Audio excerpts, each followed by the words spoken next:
የሆነውን ነገር ያየኸውን እንድትመሰክር እኮ ንገረና የሐሳቡን ተካፋይ አይደለም እኔ እኮ ያስገደድኩ አይደለም ኮሎኔሉ እንዴት ተለቀቀ በዘመነ ተዛዝኖ የተለቀቀው እኮ የምታውቀው ነገር አለ እስር ቤቶችን ሰብራቸዋል ስለነበርክበት ነው ስለነበርክበት አይ እኮ ስለነበራችሁበት የሃይማኖት ጦርነት ማስነሳት አለብኝ ካስነሳው በኋላ ደግሞ እኔ ወደ ስልጣን ለመምጣት ምቹ አጋጣሚ ይፈጥራለሁ የሚል አይነት ነገር ነው። የአማራን ህዝብ እንኳን ስተት ነው ይቅርታ በዚህ ልክ በድለናል ለቀጣይ እንኳን ከዛ ችግር መነሳት መማርም አለብን እንኳን ሳይኑ የንቀታቸው ንቀት ምንም ነገር ስምነት ቅድመ ሁኔታ ሳይኖረው ነው እንግዲህ ሟ የሚባለው ቡድን ከወያኔ ጋር በቀጥታ የጦር መሳሪያ ልውውጥ አብሮ የመስራት ልውውጥ ከኤርትራ ጋር ያለውን ቅንጅት በዋናነት የመራው የሟ ክንፍ ነው ማለት ነው። አስረናል አዎ ምንም ያላሰረፋን ነው የለም በዛ በቀጠናው ማለት ነው። ተመታ የለም እኛማ ሌሎች ሲመቱ እኮ አወለቅ ነው ቆጣው ነው እኮ ፌክ እንደሆነ ማለት ነው። በቡድን ስለመጡ ትንሽ ላይ ከብቻ ለኔ ግን ፈንጀር ግጭ ነው የመጣው ያው ጎጃም ነው ይባላል። ኢትዮጵያ ሊነጣጠል የማይችል በደንብ አጥንት የተመሰረተ ሀገር ስለሆነ በኢትዮጵያ መደራደር ፈጽሞ የሚባል ነገር የለም። አብይ ለምሳሌ ወልቃይትን ወሰዱ ቢል ምንም ከአጀንዳ የላቸውም ፋኖን ቻው ብለው እሱ ወልቃይትን ተረክበው ቁጭ ይላሉ።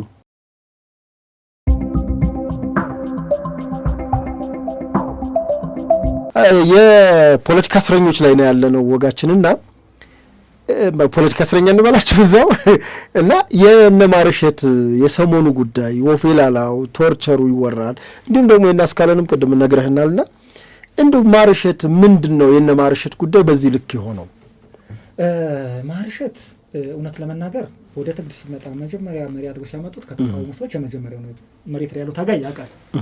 እኛም ጋዜጠኛ ስለነበር አቅሙንም ስለማውቀው ለዚህ የሚመጣ አይደለም የመርህ ሰውም አይደለም ማርሸት ያስረስ ማር ቤተሰብ ነው። ፊት ላይ እዛ ይሰራበት ከነበረው ከመንግስት ሰዎች በምናምን መረጃ ያገናኛል አይነት ነገር ነው። ቀኝ የሚባሉት አለው አይደል እነሱ ጋር ኔትወርክ አለው ነውና ከዲያስፖራዎች ጋር ግንኙነት አለው። ሁለተኛ ለሰውየው ለዘመነ ልክ ያው ሳንቲማን መንተፍ ያደረገው አጃዮቹም ለምናምን ጉዳይ አስፈጻሚ ነው። የአባ ገብረሃና ቀደም ከቀረጸው ውጭ ያወራ ነበር ያለቃ ገብረሃና እና የአጼ ቴዎድሮስ ተኮል የነበረው የዛ ታሪክ ነው። አቅም የለውም ግን ተንኮላላት እሷ ከሱ ይበልጥ ያው እሷ እንዳለቃ ገብረሃና ነች። የአለቃ ገብረሃና ካራክተር አላት። ብዙ ሰዎች ብዙ የጦር እንትኖች የተዋጉት በማርሸት ነው። ጣናው መብረቅ ላይ እንኳን ብትሄድ ጇን አስገብታ እኔ ነኝ የመሰረቱት ብላ ሂዳ አጋላቸው ጣናው መብረቅ ፈርሶ እንደገና የተሰራ ነው። ጣናው መብረቅ ባህር ዙሪያ ነው። ባህር ዙሪያ የኔ ነው ብላ ታምን ነበር ግን እሷ መስራት ነው የመጣች እና መንግስቱ አማረ የሚመሩት በቃ የሆነ ሰዓት መሸንቲ አካባቢ ተጋሉ አርፈርሳቸው ብዙ ሰው ሞቷል አውቃለሁ። አስረስ ከጀርባው አለ ምንድነው በፋይናንስ በመናምን ጦሩን መያዝ ነው። ተዋጊ ስለሌላቸው እነሱ ፖለቲከኛ ስለሆኑ የኔም ትለው ጦር ነገ ወስተከበብ ሲጨንቅህ ጦር ያስፈልጋል። ሜጫ ላይ ገባች ተባራ ተጠደዛ ሄደች አልሆነላትም። አሁንም ወደ ምዕራብ ጎጃም ሄደች አልሆነም። ምስራቅ ጎጃምም ሞጣ ዙሪያ አይወዳትም በከፊል እዛው መርጦ ለማርያም አካባቢ ትንሽ ሰዎችን የሷ ቤተሰቦችን ይዛ ለስብሰባ ብላ በመጣችበት ሰዓት ዝናቡ ደግሞ ስሙን ታስጠፋው ስለነበር በወሎ በላይነት ሰጣርጌ ወይም ደግሞ ደርበው ተፈራ የሚባል አትርሴ እያለ የእሱን የህይወት ታሪክ ብዙ ጊዜ ሶሻል ሚዲያ ይጽፍ ነበርና እሷ ጋር ሰሞኑ በወጣች ማግስት ዝናቡ ቂመኛ ነው። በነገራችን ላይ ዝናቡ በጣም ቂመኛ ነው። ቂም ከያዘብህ አይለቅህም። እውነቴን ነው የምነግርህ። ጠብቆ ያው በራሱ አጃቢዎች ነው መንገድ ላይ ወይፋት ተባር ቦታ ላይ ያው እንዳልሆነ አድርጎ እንዳትሞት እንዳትናድርጎ ለቀቃት ፈተናት ይላሉ። ግን የቆም እስረኛ በነሾ መረጃ አለ። እውነትና ሐሳብ ይዘህ እዛ ትግል ሜዳ ላይ አትቀመጥ። እውነት ማንን ትመስላለች ካልክ አስካል ደምቤን ትመስላለች። አስካል ፊት ለፊት መስታወት ታውቃለህ። መስታወት ትክክል አስተያየው መልክን ያሳያል አይደል? አይተህ ከሆነ አስካል ደምቤ ለስሪያ በቃት ከታደሰ ኃይል ከሚባልሽ በጊዜው እሱስ የድምጽ ቅጅ አይደል እንዲወጣው ልነግርህ ነው። አጋጣሚ እሱም የነስክንድር አፋድን ካለ በኋላ እኛ አስካል እንደገና አመቻች ተመርጠን ነበር። አመቻች የተመረጥ ነው በእነ ዘመነ ካሴ አልነበረም። በሌሎቹ በተቆርቋሪዎች በአራቱ ድርጅቶች ከውጭም ባሉ ነው ከውጭም ባሉ በውስጥም ባሉ እንደዚህ ቆራቆራሉ የሚባሉ ሰዎች በቀጠሮች ስሮች በኩል እኛ አመቻችተን ወደ አንድ ልናመጣ ነበረ። ዘመነ እውቅና አልሰጠውም ማለት አስረስ እውቅና አልሰጠውም ማለት በተለይ ጎጃም ላይ ለኔና ላስካል ማለት ነው። በእኔም ጥርስ ተነከሰ፣ በአስካልም በየቆየም ጥርስ ተነከሰ። ዜር ምንድነው የሆነው? እሷ ሌባ ናቸው ብላ ስትናገር እኛ ሌባ አይደለም ገመናችን አወጣን ነው። የጎጃም የፋኖ መሪዎች ሌባ ናቸው ኮሎኔል ያሬድ ኪሮስ የሚባለው ታስታውስ ከሆነ ተማርኮ እሱ ድርድር እነ ስለሽ ከበደ እና አስረስ ማረዳምጤ አሁን እሱ ላይ በደንብ አውረን ቆይ አሁን ኮሎኔሉ ተማረከ። ከተማረከ በኋላ መለቀቁ አጣልቷቸዋል። እሺ ኮሎኔሉ እንዴት ተለቀቀ? በእነዚያው በእናሳስ ድርድር ነው፣ ሰጥቶ መቀበል ነው። ምክንያቱም በዘመነ ትእዛዝ ነው የተለቀቀው እኮ። የምታውቀው ነገር አለ ኖርማሊ ሚስጥር የሆነውን አይነግሩህም። አንድ እውነታ ግን ፋክት ግን አስረስ ዘመንና የዛራ ሚዲያ የወያኔው ጋዜጠኛ ነው ይባላል ስታሊን ገብረስላሴ ቀን በቀን ይደዋወሉ ነበር። የሆነ ሰዓት ስታሊን ደውሎ ዘመንን አገናኘኝ፣ ያለንበት የተለያየ ቦታ ነው፣ ስልኩን ልስጥ ብዬ ስልኩን ሰጠሁትኝ። ስታሊን ገብረስላሴ ስታሊን እናንተ ጋር ይደዋወል ነበር ቃል በቃል ምንድን ያለኝ ይህን በቃ አሁን ዳንግላ ላይ የተፈቱ ኮሎኔሎች ጄኔራሎች የትግራይና የአማራን ህዝብ መልሶ ሰሜናውያን ሴሜቲክ የሚለውን ነገር እያመጡ ነው። ብልጽግናን ላናሸንፈው የምንችለው ትግሬና አማራ አንድ በመሆን ነው። ስለዚህ እንግዲህ መጠቀሚያቸው የውጭ ካባዋ ናት። ስለዚህ ተጠቀሙበት። የሰውየው አማካሪ ሆን አለኝ። እኔ ጋዜጠኛ ነኝ። ሰውየው ጋር ጨርሱ ምን እንደወሩ አላውቅም። ከሆነ ጊዜ በኋላ እንግዲህ ያሬድ ኪሮስን ኢንተርቪው የሰራሁት እኔ ነኝ። ታስታውስ ከሆነ ወዲያው እንደተያዘ ከንግግሩ ያን ያንገራገብ ነው ቃለ መጠይቅ ሳደርገው እምቢተኛ ነበር ያሬድ ኪሮስ። ለምን ማለት ቃል ለመስጠት ፈቃደኛ አልነበረም። እና ከየትኛው ብሔር ነው የመጣው ስል ለምን ከየትኛው ብሔር ነው የመጣ ብለህ ጠየቀው ብሎ ዘመነ ተጣላኝ። ቃል በቃል ነው የምነግርህ፣ ያሉት አመራሮች ስለሚያውቁ ነው። ለምን ጠየቀው አንተ? አይ በቃ በዚህ በኮንፊደንስ የተናገረ እዛው ከወያኔ የመጣ እንደሆነ ያሬድ ኪሮስ ስሙ እንደሚናገረው ከየትኛው ብሔር ነው የመጣ? ምክንያቱም የተመዘገበ ምን መከላከያ ሆኗል አይደል? እንዴት መከላከያ ሆኖ የመጣ የኳታ አለ አይደለ? ካይተ ከሆነ ጥቃት እንዳይደርስ ነው ለይታ አንድ ብሔር አሁን ኦሮሞ ማምና የስም የመስጠት ነበረ። እንደ ጋዜጠኛ ደግሞ እኔን ከበር ማድረግ አለብኝ። ይህ ሰው ከተያዘ ዓለም አቀፍ እንትኑን ጠብቆ እንዲካሄድ ነው። እኔ እንደ ጋዜጠኛ ገለልተኛ ነው የምጠይቀው። ከዛ እዛ ላይ ግን በትግል ውስጥ ሆኖ ገለልተኛ መሆን ይቻላል? አይቻልም። ግን ትጠይቃለህ። ዋቴቨር እዛው ቆርጦ የጣሉት እንጂ ትጠይቃለህ። ከዛ ለምን ትጠይቃለህ ብሎ ተጣለኝ ዘመነ ማለት ነው። ቃል በቃል የእውነቴን ነው የምነግርህ። ስም ማጥፋት ምናምን ነገር አይደለም። ስስ ልብ ነበራቸው። ስለዚህ ያሬድ ኪሮስ እንዲለቀቅ የዘመነ እጅም አለበት፣ ያስረስም አለበት፣ የነስረሽ ከበደ እጅም አለበት። ስለዚህ ስታሊን ከጠየቀ ያው እሱ ግንኙነት አለ። እሺ እንደው እሱን አልኩ እንጂ ከመነሻው የሰባት አሚት እስር ቤትና ሌሎች የዳንግላ ሌሎች አካባቢ እስር ቤቶችን ሰብረዋል ስለነበርክበት ነው ስለነበርክበት አይ እኮ ስለነበራችሁበት ቆየኝ። አሁን እስረኛ ሲለቀቅ ወቅቱ ነው እንግዲህ መቸቱ አልፏል። አሁን ባለው ሁኔታ አይደለም። የትላንትና እያወራን ያለ ነው ትላንትና ነው ዛሬ አይደለም።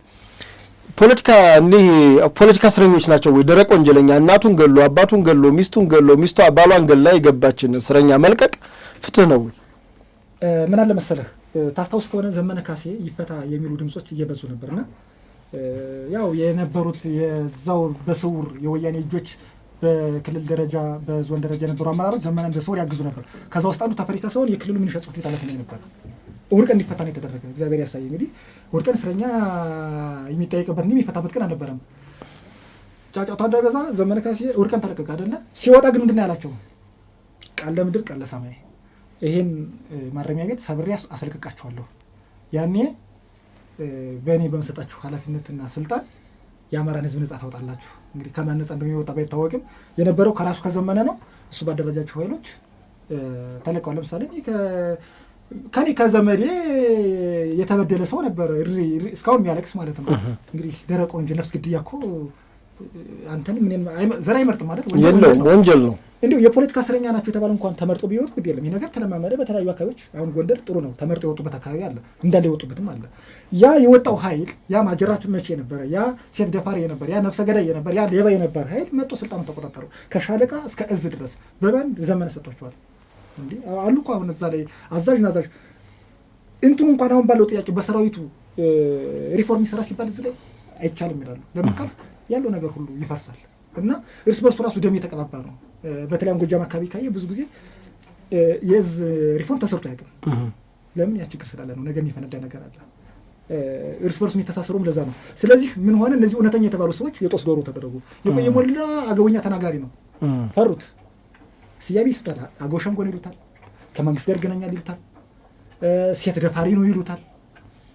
በተለይ ማርሻታ እንግዲህ ያሳሰሩት የማርሸታውን ደግሞ ተራው ደረሳ።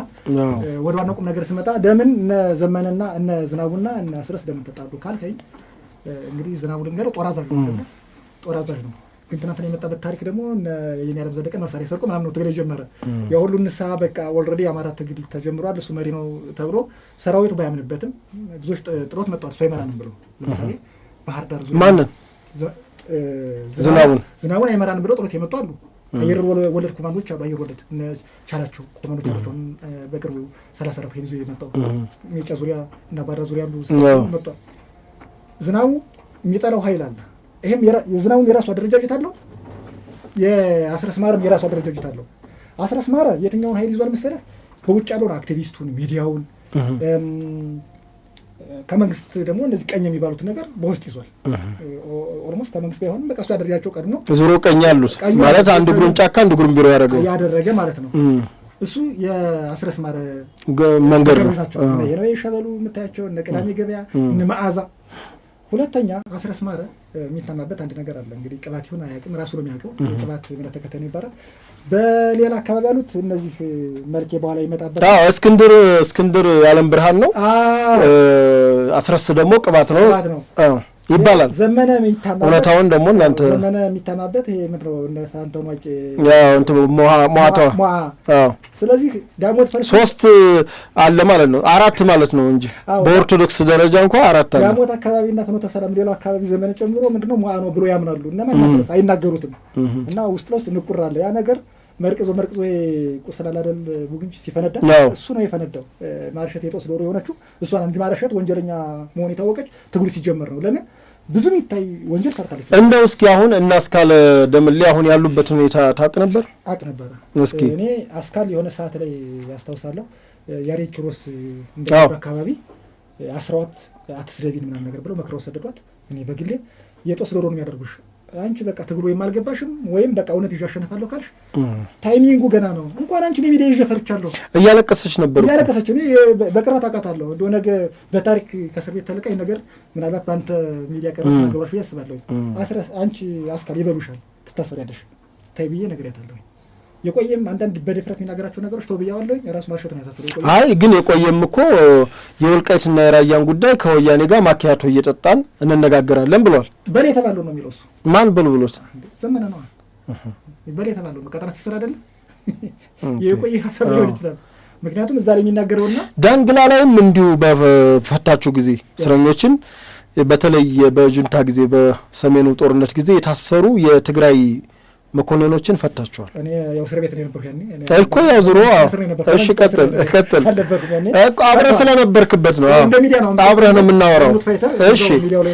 እሺ እንደ ገለልተኛ ሰው ሆነ ነገር አውራኝ እስኪ። ያው ግን መጀመሪያው ሰው የታጋይ ሚዲያ ሆኖ ገለልተኛ ቆም የሚቻል አይመስለኝም። ገለልተኛ ስልህ በጊዜው ከነበር ታውቃሽ ነው ያልነበርኩም ነው። አታጋይ ስለሆነ ሚዲያው አታጋይ ነው ብዬ ነው። ኦፍ ኮርስ ነው። የዋሽ ስትባል ተዋሻለህ፣ ግደል ስትባል ትገላለህ። ለምሳሌ ጄኔራል መሐመድ አዲሱ መሐመድ ስንት ነው የገደላችሁት? 4 ኦኬ ክርስቶስን እኮ በጣም ከባድ ነው። እና ምንድነው እውነት እዛ ቦታ አያዋጣም። አይተህ ከሆነ አሁን እኔ ስለ እውነት መስክሩ ብዬ ከሁለት ቀን በፊት አንድ አሁን እንዴት ይቻላል? እናንተ እንደዛ ፈርታችሁ እዛ ኑራችሁ ከወጣችሁ በኋላ ነው እውነት እያወጣችሁ ያላችሁት። ስለዚህ ብዙ እውነቶች ታስረዋል ማለት ነው። ቀን አሁን እዛ ያለው እንደው ፈጣሪ ብሎ እውነት አሁን ያለው የዚህ የመንግስት በደንብ ተጠናክሮ አማራ ክልል ሰላም የሆነበት የሰላም አየር የሚሰፍንበት ጊዜ ሩቅ አይሆንም ብዬ አስባለሁ። ይሄ ምርጫው አለ፣ እዛ በኋላ ብዙ ነገር አለ። ማህበረሰቡን ካየው ምሬት ውስጥ ነው ያለ። እኔ ማህበረሰቡ ውጣ ነው የሚለኝ። እኔ ጉልበት ሆኔ ማህበረሰቡ ነው በየሄዱበት የጃቢ ጠና ነው ህዝብ፣ የቡሬ ህዝብ፣ የሰከላ ህዝብ፣ የፋግታ ለኮማ አካባቢ ማህበረሰብ እንዲህ ጋዜጠኛ ነስላቸው እንዲህ አንተ እዚህ አንተን የማይመጥን ቦታ እንዲህ ልጅ እንደው ምናምን ነገር ይሉኛል። ያያሉ ገጠር ሰው መምህርና ጋዜጠኛ ከብረን ማክበር ብቻ አይደለም መሬት ለሚሞተውን እንትን ያያሉና እነዚህ መሪ የሚባሉት ችግር አሁን አስረስ ማረ መከላከያ መጣ ከተባለ ወይም ዝናቡ መከላከያ መጣ ከተባለ ገና 18 ሰዓት መረጃውም አላቸው እንደሚመጣ ያን ኤሪያ ይለቁታል አይደል? ማን ነው የሚሞተው? እውነተኛው ተዋጊ የማን የደሃ ልጅ ገብቷል አይደል? ከዛ ደግሞ በሞቱ ይነገዳል። ጎጃም ላይ በራሳቸው ሴራ የተገደለ ካልሆነ በስተቀር የትኛው መሪ ነው እስኪ በጎጃም ወደ ተባለ በራሳቸው ሴራ ብዙዎች ሞተዋል። የዛ የአማራ ወጣቶች ጀርመን ራዲዮ ጋር ተነጋግረው እሱ በሴራ ነው የሞተው እኮ እሱን ልጅ ሰለሞን ዘባህር ዳር አዋ እንደ ቤተልሔም ዳኛቸው ልከው በሴራ ያስገድሉት። ራሱ ቤተልሔም ዳኛቸው እጇ አለበት። እሷን ከደሙ ንጹህ ለመሆን ብዙ ጊዜ በሜዳ ትተረተራለች። እሺ የጀርመኑ ስም ልጅ ከእውነተኛ ትግል መስሎት ከዲያስፖራ መጥቶ ይሞታል እኮ እሱ ነው ሰለሞን ዘባህር ዳር ማለት የባዛር ነው። እሺ ያኛው እንጂ የአታማ ሰብሳቢ የነበረው የአማራ ተማሪዎች ከጀርመን አይደለም ሬዲ የወጣው ታናም ነው የሚልህ ኖ ለጀርመን ራዲዮ ጣቢያ መግለጫ ሰጥቶ ነው እኮ የማርሸት ምክትል ነው እሱ። ኦኬ እሱም በሰራን ያስገደሉት በማን እዛው በነዝናቡ አካባቢ ነው ዋሻላ ላይ ነው የተገደለው። አዎ እነደግሰው እስክንድር ጋር የነበረ ልጅ አየር ወለድ ነው ማርሸት ደውሎ መከላከያ ያስከዳ ብሎ በሴራ እንግዲህ በሴራ ማለት ነው መከላከያ ካለበት በሲሎ ግንባር ነው ያለው መከላከያ ምንም የሚከራ ምናምን በሌለበት ማለት ነው። ብዙዎች በራሳቸው ሴራ ነው የሚሞቱትና ያን ስታይ ካልፈለጉህ ከርታን ትባላለህ። አዎ እኔ በነት እድሜ ረጅም ነው። ስለዚህ የታሰሩት ጥሩ ነው ማለት ነው። ትቀልዳለህ እንዴ? እዛ ላይ ብናገር ነው የምልህ ብናገር እኔ አስረስ ማረዳምጤ አልትራ ስልክ ላንዱ ሰጠው እኔን ያሰደልኝ ነበር እዛው በራሴ ተወላጅ የሆነ ጊዜ ላይ ቅድም እንዴ አልትራም ትይዛላችሁ? አልትራ ይዛሉ። እኔ እንኳን የሚዲያ ኃላፊ ነኝ አልትራ የለኝም። ኧረ እባክህ እግዚአብሔር አልትራ አብዛኛው ከሻለቃ መሪ ጀምሮ አልትራ ነው እና አይ ምን ሊያደርጉበት ብዬ ነው እንጂ መንግስት እኮ ናቸው በእነሱ ፎቶ አለ አይደል? ፎቶ አንድ የሚዲያ አንድ አሰልጣኛችን ምን አለ መሰለህ ስልክ ተጠቃሚና ስልክ ተሸካሚዎች አሉ አለ እና ከዛ ምንድነው አልገባንም። ስልክ ተጠቃሚ አለ እቺ ደንቆሮ የምንላት ትንሿን ስልክ ይዞ በሷ ላይ ብዙ ነገሮች ይጻጻፍበታል፣ ብዙ ነገሮች ይተገብርበታል፣ ንግዱን ይቆጣጠርበታል፣ ኮሙኒኬት ያደርግበታል። ደግሞ ስልክ ተሸካሚዎች አለ የዛኔ አልትራ አይታወቅም አይፎን ይዘው እንትን ይሄ ሳምሰንግ ትልቁን ይዘው ፎቶ እና ቪዲዮ ለዛው እንትኑን አንግሉን በማያውቁ ሁኔታ እንደ ሲፈልጉ እንዲህ አንጋሉ ሲፈልጉ እንዲህ አድርገው ይቀርጻሉ። ለመቅረጹም እንኳን ከዛ ውጭ ከመደዋወል የዘለለ አይሰሩበትም እና ሚያስራ አልትራ 25 አለ እዛ በጣም ብዙ ነው። 1 ቴራባይት ምናምን አለ ሻለቃ መሪ ጀምሮ አለ። እኔ ሚዲያ ኃላፊ ነኝ ለይስሙዳ ሚዲያ አይደለም እነሱ እየለመንኩ ስራ ነው ሰጣቸዋለሁ። እንግዲህ ለምንድን ነው ያልሰጡህ? እውነት አይፈለግም እንኳን አልኩኝ። እውነታው ይሄ ነው በቃ ገጽታ ግንባታ እነሱን ደጅተንተ ምናምን ነው እሱ ደግሞ እኔ ብዙም አይመቸኝም። ከየት ነው የሚያገኙት? አንደኛ ቀረጥ አለ ጥቁር አስፋልት አለ። ሁለተኛ ዲያስፖራው በራሱ በሰፈር ነው ተወሽቆ የሚሰጠው። ለምሳሌ ቴዎድሮስ አያሌው የሆነ ወልዲያ ሰፈር ካለ ዲያስፖራዎች እነሱ ተወሽቆ ለሰራዊቱ ይገባል ይባላል፣ ግለሰብ ኪስ ላይ ይገባል። ይሄ ነው የሆነ ያለው። አይተህ ከሆነ 30 ሺህ 40 ሺህ ብር ጫማ የዱባይ ጫማ ያለው የሚረሷቸው ጫማዎች አሉ። እኔ ጫማ ያለው በደንብ ደሞዝ አለ። ደሞዝ ለቤተሰቤ ነው እና እቺ ሰዓት ራሱ እነ ማርሸት ናቸው የገዙልኝ ማስታወሻ የማርሸት ማስታወሻ። ስለዚህ የማርሸት ማስታወሻ የስማ መጥሪያ አለ። አንተ መሰለህ እንደው ብሎኛል እኮ ነው። እስኪ ከቀይ ስመጣ እስኪ ድሮም ወያኔ ነበር ከወያኔ እንፈትሸዋለን። ብልጽግና ሰዳ አድርጎ ነው የላከው አሉ። ያክል ስር አንተ ብዙ ስቃይ የደረሰበት የለም ያን ረስተውታልና እነሱ ውጭ ከሆነ የተደራጀ የስም ማጥፋት ዘመቻ ነው። እኔ እግዚአብሔር ይመስገን በሰላማዊ ትግል 3 ዓመት በትጥቅ ትግል 3 ዓመት ሲቀመጥ አንድም ስም ማጥፋት በዲያስ ላይ ጎግል ታርግ አልነበረም። ከመጣ በኋላስ ቀደም የገበያ ስልክ ጠልፋ ያደረገችው እኔ በዲፍረት ነው የምናገረው። በዋትስአፕ ሰላማዊ ጠለፋ ሳይሆን ኦፍ ኮርስ ይጠልፋሉ እኮ ይጠልፋሉ ሲል አሳልፈ ከሰጠ አንተ ሰላማዊ ቅጂውን ነው የድምጽ ቅጂ ማለት ነው። የድምጽ ቅጂውን ጠለፋ ማየት አባቱ እሺ አይ አንዳንዴ ስጋት እንዳያድርባቸው ደግሞ እሺ ውይይታችን እንደቀጠለ ነው። በጣም ፈታ እናድርገው ብዬ ነው። አንዳንዴ እንደ ጭቁን ብለን እንደው እርግጥ ያለ ከሚሆን አድማጭ ተመልካቾችም እንደው እስኪ የፖሊስና የመርማሪና የወንጀለኛ ጥያቄ እንዳይሆን ብዬ ነው። መልኬ ከሞዓ ተዋህዶ ጋር ባለው ጥያቄ ደግሞ ወደ አንተ ልምጣ። በእንግዲህ በቅድም እንዳነሳ ነው ጎጃም ላይ የቅባት አለ፣ የእነ እስክንድር የዓለም ብርሃን አለ፣ የኦርቶዶክስ አለ፣ ሞዓ አለ። እንግዲህ ወደ 4 ይከፈላል ማለት ነው። ግን አብዛኛውን ትልልቅ መስቀል የተለያየ ነገር አድርገው የሚወጡ አሉ። እነሱ ባለፈው መዓዛና በተለይ መምህር ፋንታውን ዋቄ ባደረጉት ውይይት ነው ህዝቡ ግልጽ የሆነለት እና የሞዓ ተዋህዶ እንቅስቃሴ በታጣቂዎቹ ዙሪያ ምንድን ነው? እስኪ እንዴት ይገለጻል? ጥሩ እንግዲህ ቃሉ ሞዓ በራሱ የቤተ ክርስቲያን ቃል ነው። የይሁዳ አንበሳ መሰለ እውነተኛ እንትኑ ኖርማሊ ችግር የለበትም ቃሉ ማለት ነው። ሞዓ ተዋህዶ በቤተ ክርስቲያን ውስጥ ቤተ ክርስቲያን ለመጠበቅ የሚደረግ ሂደት ነው። ዋና ቃሉ እሱ ነው። ግን እዚህ ተግባር ላይ የሆነው ግን ሌላ ነው። ወያኔ በስልጣን ዘመን ሲኖር በተለያየ መልኩ የደህንነት መዋቅሮችን ይዘረጋል። በመምህራን በኩል የራሱ መዋቅር አለው፣ በገበሬው በኩል አለው፣ በተለያዩ በሲቪል ማህበራት አደረጃጀቶች ሁሉ የራሱ መዋቅር አለው እስከ ታች ድረስ ማለት ነው። እና ወያኔ ስልጣኑን ከ4 ኪሎ ወደ መቀሌ ባደረገ ጊዜ ያልተነቀለ አንድ መዋቅር ነበር ማለት ነው። እሱ ምንድነው? የኢትዮጵያን ሕዝብ ስስብልቱን ታውቃለህ መቼም የሃይማኖት ነገር አይችልም። በሃይማኖት ውስጥ አስርጎ ያስገባቸው የደህንነት ሰዎች ነበሩ፣ የመንግስትን ትኩሳት የሚያበርዱ ማለት ነው። በየትልልቅ ገዳማት በየትልልቅ በአብያተ ክርስቲያናት ውስጥ የወያኔን ራዕይና ተልእኮ ይዘው የሃይማኖት አባት ሽፋን መስለው ብዙ ስብከት ሲያካሂዱ ታስተውሳለህ። ህዝቡ ሊያምጽ ሲነሳ በእነዚህ ሃይማኖት አባቶች እንዲረገም ይደረጋል፣ እንዲቀዘቅዝ ይደረጋል። በቃ ኦልሞስት ብዙ ነገር ይደረጋልና በዛ በቤተ ክርስቲያን ውስጥ አደረጃጀት የተመሰረተ ነው ማለት ነው። ያ አደረጃጀት በዋናነት የህወሓት ቀንደኛ ሰዎች አሉ፣ ትልልቅ ሰዎች። ወደ ኋላ መለስ ታሪኩን ብታነበው ይሄ መዋቅር በቤተ ክርስቲያን ውስጥ ያለው መዋቅር የወያኔ ትልልቅ ሰዎች አባል የሆኑበት፣ ትልልቅ የህወሓት አመራሮች አባል የሆኑበት መዋቅር አለ ማለት ነው። እና ከስልጣን ለቀው ሲሄዱ ይህንን መዋቅር መጠቀም ፈልገዋል። እሱ እንዳለ ነው፣ በቤተ ክርስቲያን ውስጥ ነው እንዳለ የቀረ ማለት ነው። እነሱ ሄዱ ማለት ነው። ከዛ በኋላ ይሄኛው የደህንነት ቡድን ምንድነው ያደረገው? ከዛ ማህበር ውስጥ የተወሰኑ በቅንነት ቤተ ክርስቲያንን የሚያገለግሉ ለሃይማኖታቸው የሚያድሩ አሉ፣ ቀናዊ የሆኑ ቀናዊ የሆኑ ግን ለህወሓት የሚያገለግሉ የህወሓት ደህንነት ሰዎች ግን ምንድነው ያደረጉት?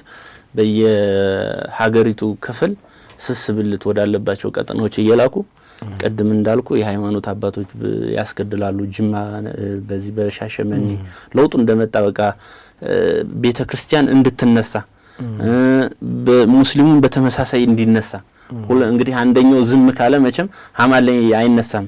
የሃይማኖት ጦርነት ማስነሳት አለብኝ፣ ካስነሳው በኋላ ደግሞ እኔ ወደ ስልጣን ለመምጣት ምቹ አጋጣሚ ይፈጥራለሁ የሚል አይነት ነገር ነው። አሁን ራሱ እየኮራ ያለው 27 አመት ጨለማ አትበሉ፣ አሁን የባሰ ጨለማ ነው የሚለው የሆነ ከሱ የባሰ ቡድን ለመፍጠር ስለፈለገ ነውና በዛ ሃይማኖት ውስጥ ገብቶ እነዛ ሰዎች ሃይማኖታዊ ናቸው፣ መርጌታ ናቸው፣ የምታውቃቸው ትልልቅ ሰዎች ናቸው። ሄደው የሆነ ለአጀንዳ ቤተክርስቲያንን ያቃጥላሉ። ሄደው ሃይማኖት አባት እንዲገደል ያደርጋሉ፣ ከነሱ ተቃራኒ የሚቆመውን ማለት ነው።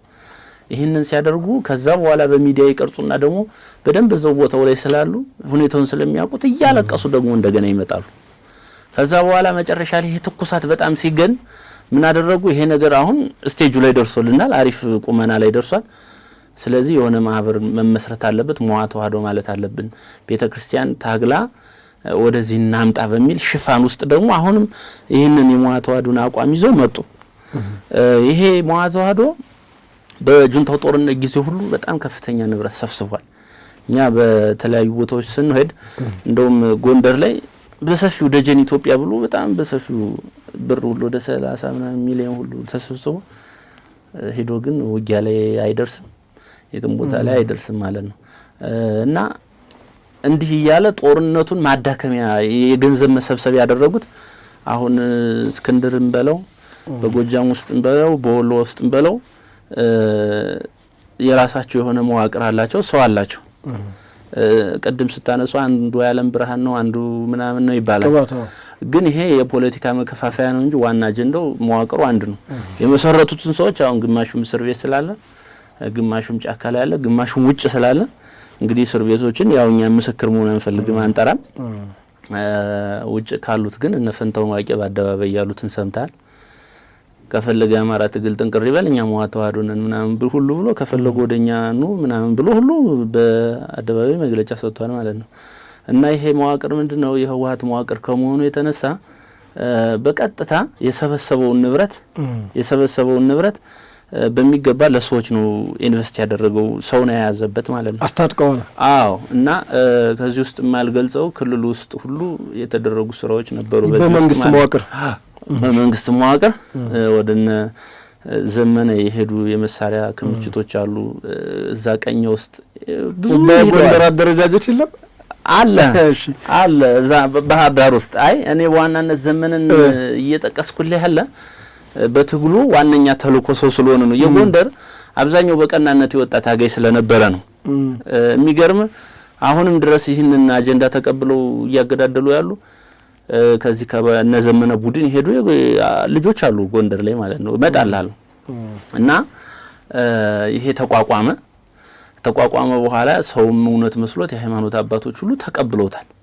ተቀብለው ሃይማኖታችን እንዲህ አለ እየተባለ መጣ አሁን ወደ ትግሉ ሰርጎ ገባ ምቹ ከሆነለት በኋላ የራሱን ሰዎች ያዘ በተለያየ መልኩ መያዝ ጀመረ ጎንደር ላይ የራሱ ሃይማኖት አባቶች አሉ ወሎ ላይ አሉት ጎጃም ላይ አሉት እዛ ሌላ ሸዋ ላይ ሁሉ አሉት የሚገርም የጁንታው ጦርነት እንዳለቀ ጋይንት ላይ ማረሚያ ቤቶችን ለማስለቀቅ ይሄ የሟከንፍ ውጊያ ጀምሮ ነበር ታስወስት ከሆነ ማለት ነው በሰዓቱ እነ ከፍም ስለነበሩ ይሄንን እልቂት ወዲያው ማስቆም ችለዋል በቁጥጥር ስር አውለውታል ማለት ነው ያ ቡድን አሁንም አላቆመም ቂሙን እንደያዘ ነው ነገር ግን አደረጃጀቱን አስፍቶ መጣና በጎንደር ትክል ላይ በብዛት በጎንደር ትክል ላይ በጣም ሰፊ ግሩና አሰራፍቶ መጣ ማለት ነው እንግዲህ ሰሜናዊነት የጀመረው ከዚህ ነው ከዚህ ከሟ ሐሳቤ ነው ሰሜናዊነት የጀመረ ማለት ነው ምንድነው የህወሓት ደህንነት ሰዎች በመሆናቸው በቀጥታ ያለምንም ሽማግሌ ያለምንም ቅድመ ሁኔታ ያለምንም ስምምነት ያለምንም ድርድር ከህወሓት ሰዎችና ከኤርትራ ሰዎች ጋር ያገናኘ ይሄ ሟ የሚባለው ክንፍ ነው ማለት ነው ምክንያቱም የራሳቸው ሰዎች ናቸው የራሳቸው የደህንነት መዋቅር ናቸው ማለት ነው ሀገር መንግስትን ሲገዛ በነበረበት ሰዓት ኢትዮጵያን ሲያስተዳድር በነበረበት ሰዓት የያዘው መዋቅር ነው የደህንነት መዋቅር ይዞ ሄደ ማለት ነው እዛ ሰሜን ጥምረት ተባለ ወያኔ ማይካድራ ላይ የጨፈጨፈውን ታውቃለህ ጭና ላይ ያደረገውን ነገር ሁሉ ታውቃለህ እናቶች ሳይቀር በጣም ባሰቃቂ ሁኔታ ነው የተገደሉት በዚህ በወሎ ያላደረጉት ነገር የለም በተቋማችን ጭምር ቆሻሻ የሆነ ነገር ነው ያደረጉ ይሄዱት ማለት ነው ያን ሁሉ ምን ስምምነት ላይ ሳይደርሱ የአማራን ህዝብ እንኳን ስተት ነው ይቅርታ በዚህ ልክ በድለናል ለቀጣይ እንኳን ከዛ ችግር መነሳት መማርም አለብን እንኳን ሳይኑ የንቀታቸው ንቀት ምንም ነገር ስምምነት ቅድመ ሁኔታ ሳይኖረው ነው እንግዲህ ይሄ ሟ የሚባለው ቡድን ከወያኔ ጋር በቀጥታ የጦር መሳሪያ ልውውጥ አብሮ የመስራት ልውውጥ ከኤርትራ ጋር ያለውን ቅንጅት በዋናነት የመራው የሟ ክንፍ ነው ማለት ነው ሟ በደንብ የተደራጀ ነው ለምን መሰለ የፋኖ አብዛኛው ትግል ዝሩ ትግል ስለሆነ በዚህ በተለያዩ ስሜት ገንፍሎ ስለወጣ መሳሪያ ያለው ብቻ ወጣ በቃ ተከባል ስለተባለ ልትሞት ነው ልጠፋ ነው ስለተባለ ወጣ ይሄኛው ግን ለየት ይላል 5 አመት ሙሉ ተደራጅቷል ወደ ኋላ በጦርነቱ ጊዜ ደግሞ ግብአቶችን ተጠቅሟል የኢትዮጵያን ስስልብልት ሁሉ ተጠቅሞ ብር ሰብስቧል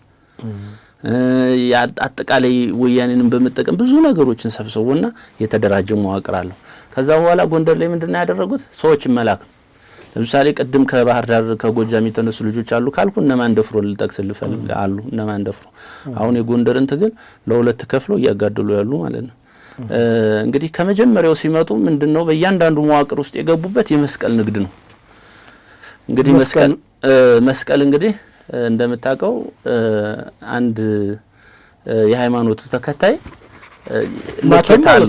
ማተብ ልኬት አለው እንደ መደበኛ መስቀል እንደዚህ ታረጋለህ እነሱ ግን ምንድነው ተልኮና አጀንዳ ስላላቸው በጣም ትልቅ አወዛጋቢ መስቀል ያረጋሉ ጳጳስ ናቸው ወይስ ቄስ ናቸው ብለህ ተሳለም ሁሉ መደርስበት አለ ያንን አደረጉ አንደኛ እዚህ ላይ የሚጠቀሙት የአማራ ህዝብ ስስብልቱ ጸረ ኦርቶዶክስ ነው ያለው ስርዓት ጸረ ኦርቶዶክስ ነው የውጭም የውስጥም ይጠሉናል ስለዚህ ኦርቶዶክስን ለማጥፋት መጥቷል ይሄ ስርዓት ቅድም ኤልያስ እንደተጠቁሩም ነጭው የሚጠሉ 666 ነው ይያሉ እየሰበኩ ያንን ገበሬውን ለማምታታት የሚታይ መስቀል ነው የሚያደርጉ በጣም ትልቅ ግድንግድ መስቀል ለማስተዋወቂያ ማለት ነው አንድ ያለ ሲቀጥል ሁለተኛ አድቫንቴጅ አለው ማንደፍሮ ያልኩ ልጅ የደብረ ታቦር ዩኒቨርሲቲ መምህር ነው የጎጃም ልጅ ነው እና በተደጋጋሚም ስሙ የሚነሳ ልጅ ነው በዚህ በሙያ ማለት ነው። እና በጣም ብዙ መስቀሎችን ነግዷል። አያስመታም። ስንት ብር ነው የሚሸጠው ግን እንደው ከርስ? ያ አንድ መስቀል 300 400 ብር በትንሹ ይሸጣሉ። በትንሹ ማለት ነው። ያው ለታገይም በነፃ ነው ያመጣንላችሁ በረከቱ ይደርባችሁ ምናምን እየተባለ ዝም ብሎ ነው እየተሰበከ አያስመታም ጥይታ። ቤተክርስቲያን ግን 10 ብር ነው የሚሸጠው አይደል? እንደ ዋጋው ተውና ጸሎት ተደርጎበት ከሆነ በጣም ይጨምራል እንጂ ሲጀመር እና ይጨምራል። እና በጣም ከሚደንቀኝ ነገሮች ሁሉ ትልቁ መስቀል ውስጥ ደርሰዋል። እኛ ይህንን ከመጀመሪያውም ተቃዋሚዎች ነን። አሁን ኮዛችን ተነጠቀ ብለን ነው እንጂ ብዙ ልጆች አሉ አሁንም ድረስ የማያምኑበት አሉ። በተለይ በአፋድ መዋቅር ውስጥ የነበሩ አንግበውም አሁን አሉ አስረውም የማያምኑ አሁንማ በነበረው ትግል ሁሉ ብዙ የተቀየረ ነገር አለ። በቆይታው ነው የምናወራው። በቆይታችሁ እኮ አሁን ላይ ሳትወጡ እዛው በነበራችሁበት ሰዓት ሞጣ በነበርንበት ሰዓት አብዛኛው ይሄ አፋድ የሚባለው ቡድን ይህንን አያረግም በብዛት ብዙ አሉ አንድ አልፎ አሉ ግን በብዛት አያደርጉትም ነው የምልህ። አሁን ለምሳሌ በእኛ ቀጣና ያለው በጎንደር በብዛት የሚያደርጉት አፋባ የነበሩት ናቸው። እነዚህ ከናንተም ነበር አፋድም ነበሩ አሉ ገሌ እንዳለ እኮ አፋድ ሆነው ያሉ አሉ። እነዛ ሰዎች ምንድነው በአጎራባች የትግል ሲስተም ዝም ብሎ ስላዩት ብቻ ተጃምሎ ሳይገባቸው ማለት ነው የተለበሳለ እና ከሚገርምህ ነገር በሙሉ አንደኛ የመስቀል ንግድ በጣም ተደርጎበታል በሰዓቱ ማለት ነው። ደና ብር ማግንቶበታል። እነማን ደፍሮ መስቀል ነግደዋል። ይሄ መስቀል እንዲ ዋናኛ አላማው ይሄ አጀንዳ ካንተም አደረጃጀት ካንተ ክፍለ ጦር ለመምጣት የሚጠቀሙበት ሲስተም ነው።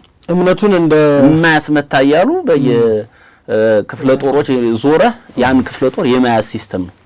የማያስ ሲስተም ነው። እኛ እንኳን በተደጋጋሚ የነበርኩበት ክፍለ ጦር 3-4 ይመጣሉ። እንዳልኩ ቀደም ቅንቀን ታጋዮች አሉ ያልኩ ልጆች እነዛ ዲፌንስ ያደርጋሉ። በጣም ዲፌንስ የሚያደርጉ ግን አሁን እነሱ ዲፌንስ ስላላረጉ አልተለወጡም አልተሸጡም ማለት አይደለም። ምክንያቱም አሁን ዘመኑ ኦልሞስት እያሾራቸው ሽጧቸዋል። ኦልሞስት በእነሱ ቁጥጥር ስር ናቸው። በውስጥ ግን አሁንም ድረስ ይቃወማል። ግን ያነ ዋጋ የለውም። እና በመስቀል ውስጥ ደግሞ አሁን ምን አለው መሰል እምነት አለው። እንግዲህ ማዳን ከፈለገ መስቀሉ ነው የሚያድነው። በመስቀል ውስጥ ግን ደግሞ ይሄ የእንትና እምነት አለበት የበረሃሶች የቅዱስ ያሬድ አለበት የእንትና አለበት ይባላል። ያ በውድ ነው የሚቸበቸው። አንደኛ መቸብቸቢያ ነው ዋጋ አለው። ሁለተኛ ደግሞ ክፍለ ጦሮችን ወደዚህ ወደ ህወሓቱ መዋቅር የማስገባት ሂደት አለ። ግን እንደው ይቅርታና አሁን እምነት የምንሰጥበት ቦታ አለ። እኔ ኦርቶዶክስ አማኝ ነኝ። የኦርቶዶክስ ተዋህዶ አማኝ ነኝ። እምነት የምናገኘው ወይ የሰንበት ቀን ስንሄድ ነው ወይ በዓል አክብረን ስንሄድ ነው። ይሄ እምነት ከየት ነው የሚሰጣቸው? እምነት በቃ ከየትም እንደሚመጣ አይታወቅም። ማን ነው ቡራኬውን አይሰጥም። ቡራኬ በቃ የማያስመታ ነው ተብሎ ታሽጎ ይሰጣል። መስቀሉ ትወስዳለህ፣ ታስራለህ። ማን ደፍሮ ነው የሚሸጠው? ይሄንም በብዛት በዛ ቀጠና እነ ማን ደፍሮ አሉ፣ እነ ሳሚ አሉ። የዚህ አቀንቃኝ በጣም ብዙ ማለት እዛው የሚቀሩ አሉ። ያው ለሚዲያ የማይበቁ ስሞች ስላሉ ስማቸውን ሳይሆን ሰው ማለት ቅስና አላቸው፣ ድቁና አላቸው፣ ክህነት አላቸው። ምንድነው እሱን ነው ለምን እኔ ራሴ አማኝ ስለሆንኩኝ የኦርቶዶክስ በዚህ ትግል ውስጥ በቤተ ክርስቲያን ውስጥ ነው የሚሰጠው ይሄ ነገር። ትግል ውስጥ ይኸውልህ አብዛኛው የምታውቀው ስም የሌላ ስም ነው። እሺ ካራክተር ነው። አሁን ማንደፍሮ 4-5 ነው፣ ሌላ ስም ሊኖረው ይችላል። 5 ስም አለው። ስለዚህ መርጌታ ሊሆን ይችላል። ነባራዊ ሁኔታው መርጌታ አይደለም። ግን መርጌታ ይችላል። ጺሙን ያሳድጋል፣ መስቀል እዚህ ጋር ያደርጋል። አንድ ደግሞ ጺሙን ያሳደገ ልጅ ነበረ እስቲ እንደው ሞልቷል። እና በጣም በሚያሳዝን ሁኔታ ሁለት አድቫንቴጅ፣ አንደኛ ህወሓቶች የአማራ ትግል አንድ ሆኖ እንዳይሄድ አድርገውታል። ኮዙ ያቺ ይዘናት የወጣናችሁ ኮዝ ቀጥላ እውነተኛ ጥያቄ አጀንዳ አስጥለዋችሁ አሁን መስቀል እንትናሉ አስለበሷችሁ አለቀ። አንደኛ ሙስሊሙ እንዲፈራህ ያደርጋል። ገብቷል። ሙስሊሙ እንዲነሳ ነው የወያኔዎችም አጀንዳ እንደሰለሆነ ማለት ነው። ከማቃጠሉ ፋሽን ሲያልፉ እቺ መስቀል አንተ እዚህ በአደባባይ ላይ ትልቅ ድንግድ መስቀል አድርገህ መሳሪያ አንገት ላይ መስቀል አድርገህ ስትሄድ ያ ሙስሊሙ የኢትዮጵያ ክፍል ይነሳባል። ስለዚህ የአማራ ትግል አያሸንፍ። ምክንያቱም እዛው ለብቻው ተሸነፈ። አንድ እሱ ነው። ሁለተኛ የማያስመታ በሚል ደግሞ ስንቶች ወንድሞቻችን ያለቁ እዚህ በዚህ መስቀል የማያስመታ ማለት ጥይት ይከላከላል መስቀሉ ከጥይት ይከላከላል፣ አያስመታህም። በቃ መጽውር ነው ምናምን ስለሚባል መሰውር መሰውር ነው አለው ስለሚባል ጌራ ነው እና እንደዛ ስለሚባል አንደኛ ቀንደኛ አማራ ልጆችን መብላት ነው፣ ተዋጊውን መብላት ነው።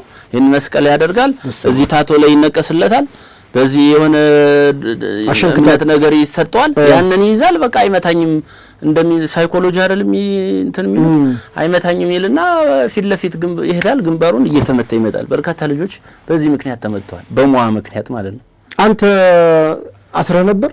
አስረናል። አዎ ምንም ያላሰረ ፋኖ የለም በዛ በቀጠናው ማለት ነው። ተመታ አልተመታም?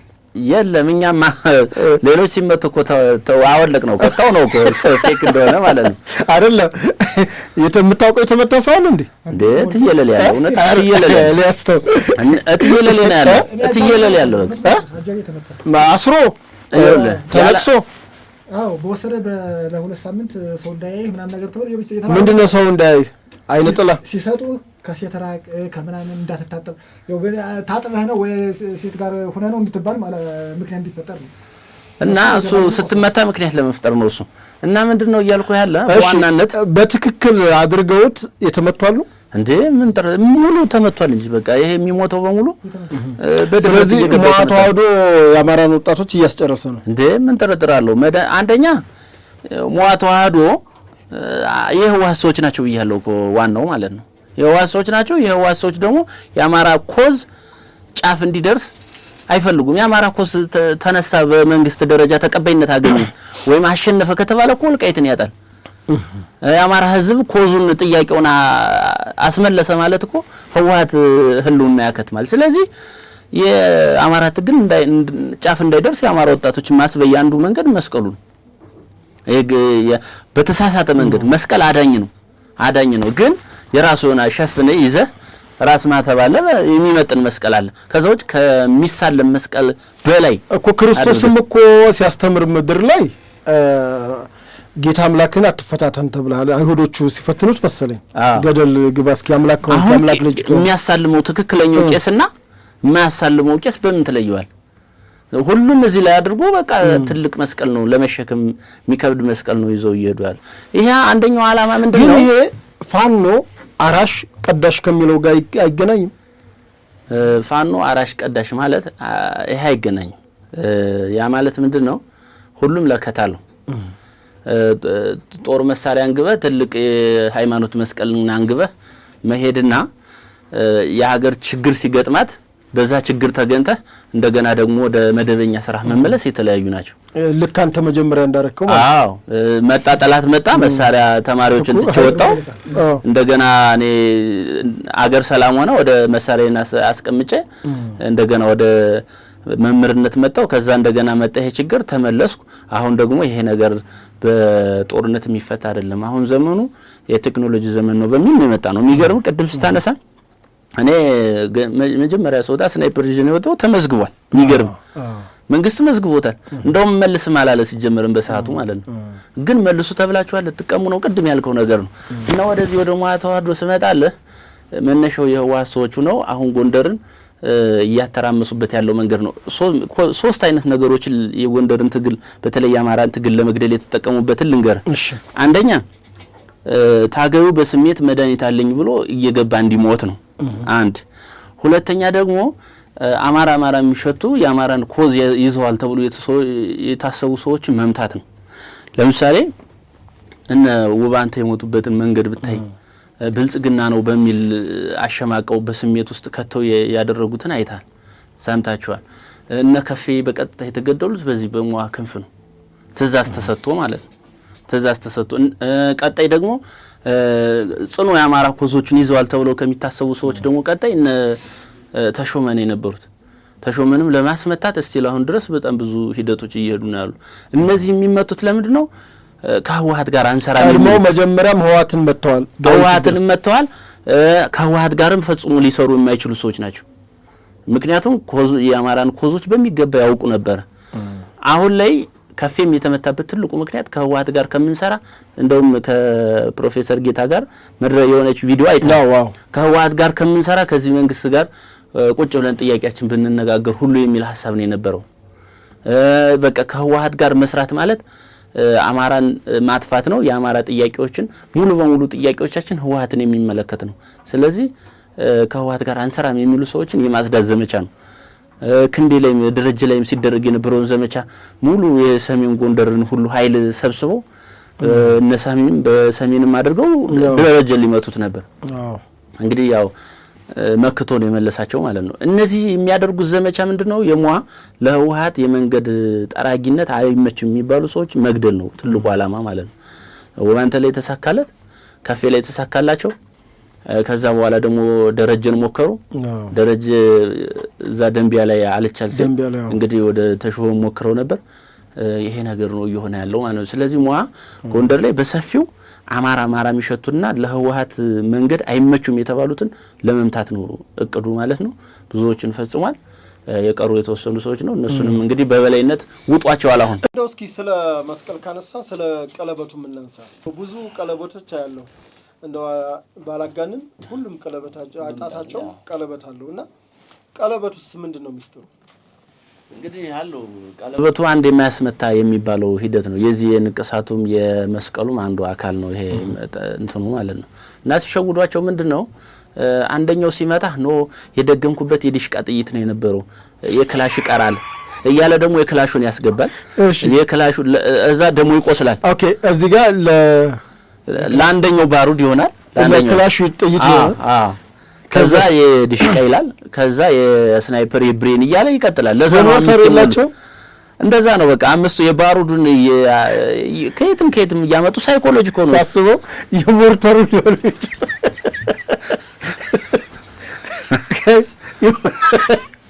ባንገት ካቴና የሚያስገቡላቸው ነው መስለኝ እንደጨና አይ እንትን ነው ጥያቄ ስላለኝ ነው። አሁን ማቃቸው ልጆች የነበሩ ከዘመነ ጀምሮ ያሉ ልጆች ቀለበታቸው አሁን የቃል ኪዳን እንዳትለው የቃል ኪዳን ቦታ አይደለም፣ አምስቱም ላይ ነው አውራጣት ሳይቀር የሚደረግበት ነገር ነው ያያለሁት። አንዳንዶቹ ደግሞ የሚደርቡም አሉ፣ የተደረበበትም አይቻለሁ። እና ያይን ምስክር ትመስሉኛላችሁ። እና እንደው እስኪ ቀለበቱስ አላስመታቸውም? አስመትቷቸዋል። ይሄ ምን አንደኛ ይሄ ሁሉ ቀለበት የሚመጣው የሚችል ከሆነ አንደኛው ነው የሚያድን። ግን አይቻልም። ይሄን ጥበብ እኔ አላምንበትም ሁሉ ማለት ነው። ምክንያቱም እያስመታቸው ነው። ቀድም ነግሬያለሁ። አንደኛ ደና ተዋጊዎችን ለመምታት የታሰበ ነው ብያለሁ። ስለዚህ ይሄንን የክላሹን አስደርጎ ሲመታ ከሌ ተመቱ ለምንድን ነው ምናምን ሊል ይችላል።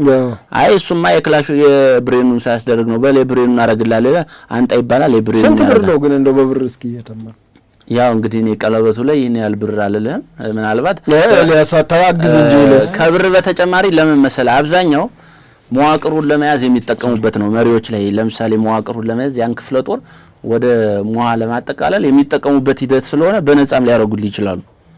ይሄ አንዱ ሲስተም ነው ማለት ነው። መዋቅሩን ወደ ራስ ካማራ ኮዝ አውጥቶ ወደ ራስ ኮዝ ሃይማኖት እኮ የለውም በነገራችን ሃይማኖት የለውም። ኦኬ ሃይማኖተኛም አይደለም። ሃይማኖተኛም ቢሆንማ የሟ ተዋህዶ ክንፍ አሁን በነገራችን ላይ አይዋጋም። እንትን ውጊያው ሌላ ጊዜ ነው እያለ ነው። የእውነተኛ ኮዝ ያለውን አማራ መጨረስ ነው አሁን ትግላቸው። እርስ በርስ አሁን አይዋጋም። ወደ ጥላት ብዙ ጊዜ ወደ መከላከያ ወደ ጥላት የሚሉት መከላከያን አይወጉም። መከላከያን በብዛት አይወጉም። ለምንድን ነው? መጀመሪያ የአማራ ኮዝ የያዙትን ሰዎች መምታት ነው የሚፈልጉት። ለምሳሌ እንደነከፍ አይነት ነገ ለሀገር ይጠቅማል በውይይት ሊስማሙ ይችላሉ። በጣም የከፋ ነገር የላቸውም ተብሎ የሚታሰበውን ኃይል መጀመሪያ መምታት ነው የሚፈልጉ። አሁን ስልጣና በየጊዜው እነሳሚ ሲያሰለጥኑ አይተታቃል አይደል? ወደ ውጊያ ግን አይገባም። ታመቀ ኃይል ነው ይቆያል። ዘመነ በጁንታው ጊዜ ሲያሰለጥን የነበረውን ኃይል ማለት ነው። ይሄም ይቆያል፣ ይቀመጣል። የሚጠቀሙበት የአማራን ኮዝ ይዟል የተባሉ ልጆችን ለመግደያ የሚጠቀሙበት ሂደት ነው።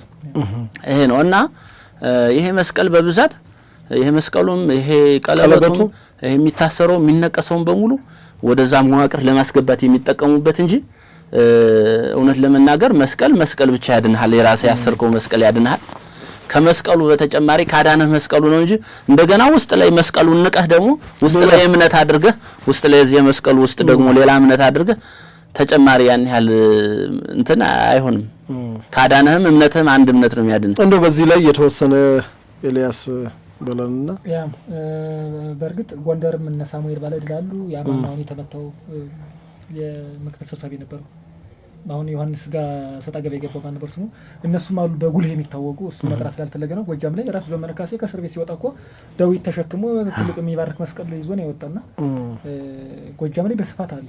አይተህ ከሆነ ኢቭን ሜጫ አካባቢ ብዙዎች እስከ 5 ሀብል ብዙ ነገር አለ እና ዘመነ ልጅ ሁሉ ነው በነገራችን ላይ እኔ አንዳንዴ ይስቃለሁ ሁሉ የሆነ 2 ቀን ተከራክሬ ያለሁኝ መሳሪያው ላይ መስቀል ያደርጉበታል። ያፈሙዝ አይደል ውሃ ይጠፋ። እኔ ማንም አስተምሮኝ አይደለም፣ ግን አንዳንዴ እንደ ሰው ስታስበው እምነትህንም እንዲህ ለመፈታተን እንደ ግብዞች አትሆኑ አይመጣም። እንደው በትንሹ አስተምሮት እንኳን እናውቀዋለን። እንደው አዋቂ እንኳን ባልሆን በትንሹ በሰንበት ትምህርት ቤት እኔም ተኮትኩቼ ያደኩ ልጅ ነኝና ይገርመኝ ነበር። እኔ ከአባከሪ ሂድና ምናምን አንድ ልጅ አለ ህግ የተመረቀ ስሙ ያልጠራው አንተ ማን ብቻ ቀረን መሞታችን ነው እኛም አለን እኮ ያው የለበሱት እየሞቱ ነው ምናምን ነገር እለዋለሁ። አብዛኛው 70-80 በመቶ እዛ ምዕራብ ጎጃም ላይ ይሄ ነገር ይላሉ። ፍኖተ ሰላም ዙሪያ ሞአ በጣም የንታ ገብረ መድን የሚባሉ ሰው ያሉና በሳቸውም ተኮትኩተው ያደጉ ስለሆነ ይሄ ነገር ያምኑበታል። የአማራዊ ትግል የወጣንበት ኮዝ ምንድነው ብለን አንድ ቀን መጣ አካባቢ ነው ተከራክረናል። እነሱ የሞአ ተዋህዶን ዋል ሳላቅ እምነታችን ነው። ታዲያ ወለጋ ላይ የተጨፈጨፉ ንጹሃን ሙስሊም ወገኖቻችን ምን እንላቸው ነው? አንድ ህፃን አለች አይደል? አይሻ ነች የተፈጠረች ነች እንጂ የለችም። እሱም ሁሉም ደብቆ ነው እንጂ እምነት አለው ምናምን ነገር ይላል ነው እንት ምክንያታቸው ራሱ ውሃ አይቋጥርም እንዳልከው ነው። ይሄ ተዋህዶ ንቅናቄ በማህበረ ቅዱሳን እየተፈጠረ ነው። እነ ፋንታውን ዋቄ በፊት የመሰረቱት ነው። እንግዲህ ባንድ ህዝብ ተበደለ ብለህ ለወጣ እንትን ሃይማኖት መሰረት አድርገህ ንቅናቄ አድርገህ የምታስገባበት የከሸፈ አስተሳሰብ ነው። በ21ኛው ክፍለ ዘመን እንግዲህ እኮ በ2050 ላይ ሮቦቶች ሁሉ ነገር በአይ ተካል በተባለበት ሰዓት እንደዚህ መጃጃል እኔ ፈጣሪ ይቅር ይበለን ነው ማለት ሲጀመር ጦርነቱ ማስገደድ ነው። አሁን ራሱ በዩክሬን ሩሲያ ጦርነት እኮ ሮቦቶች ናቸው እየተዋጉ ያሉት እና እሱ ነው። ሁለተኛ ሮቦት ቢመጣ ምን ሊያደርገን ነው? ድሮን እኮ ሰራ ያው ድሮን ነው ለነገሩ ድሮን ሰራን እኮ ብለዋል ከተው እንግዲህ ማንበብ መጻፍ ሰውዬ ድሮን አጠቅም ብለው ሲሉ ነበር። ያው ካሚካዚ አጥፍቶ ጠፊ ሁለተኛ ለመያዝ እንዲጠቀሙ ነው። አሁን ውጭ ላይ ያሉ ዲያስፖራዎች ምን ያደርጋሉ መሰለህ? ለሆነ ብርጌድ 1 ሚሊዮን ብር ይልኩና እነዚህ ግለሰቦች ተቋሙ ላይ ደርሰው ግለሰቦች ዘሪሁን 13ን እኮ ስቃ አሳልፍከኝ እንጂ አንድ እኮ ይኸው ነው እኮ እነ መከታው ፈጠርናት ያሏት የአጥፍቶ ጠፊ ድሮን ማለት ነው። የነዘመነ ዘሪሁን 13 ዘሪሁን ማን ነው ግን? እንግዲህ ይመስለኛል ይሄ ልብስ መተኮሽ አለ፣ በርሚል አለ የሆነ እና ያረጋል። ባለፈው ቲክቶክ ላይ ያወጣው እየተጫወቱበት ነበር። ያው ሳክስ ነው የሆነ ነገር በርሚል ተቀብቶ ልክ የሩሲያ ኒኩለር ምን መሰለህ አሁን ለምሳሌ ኢትዮጵያ ጥይት ተሰራ ነበር አይደለ?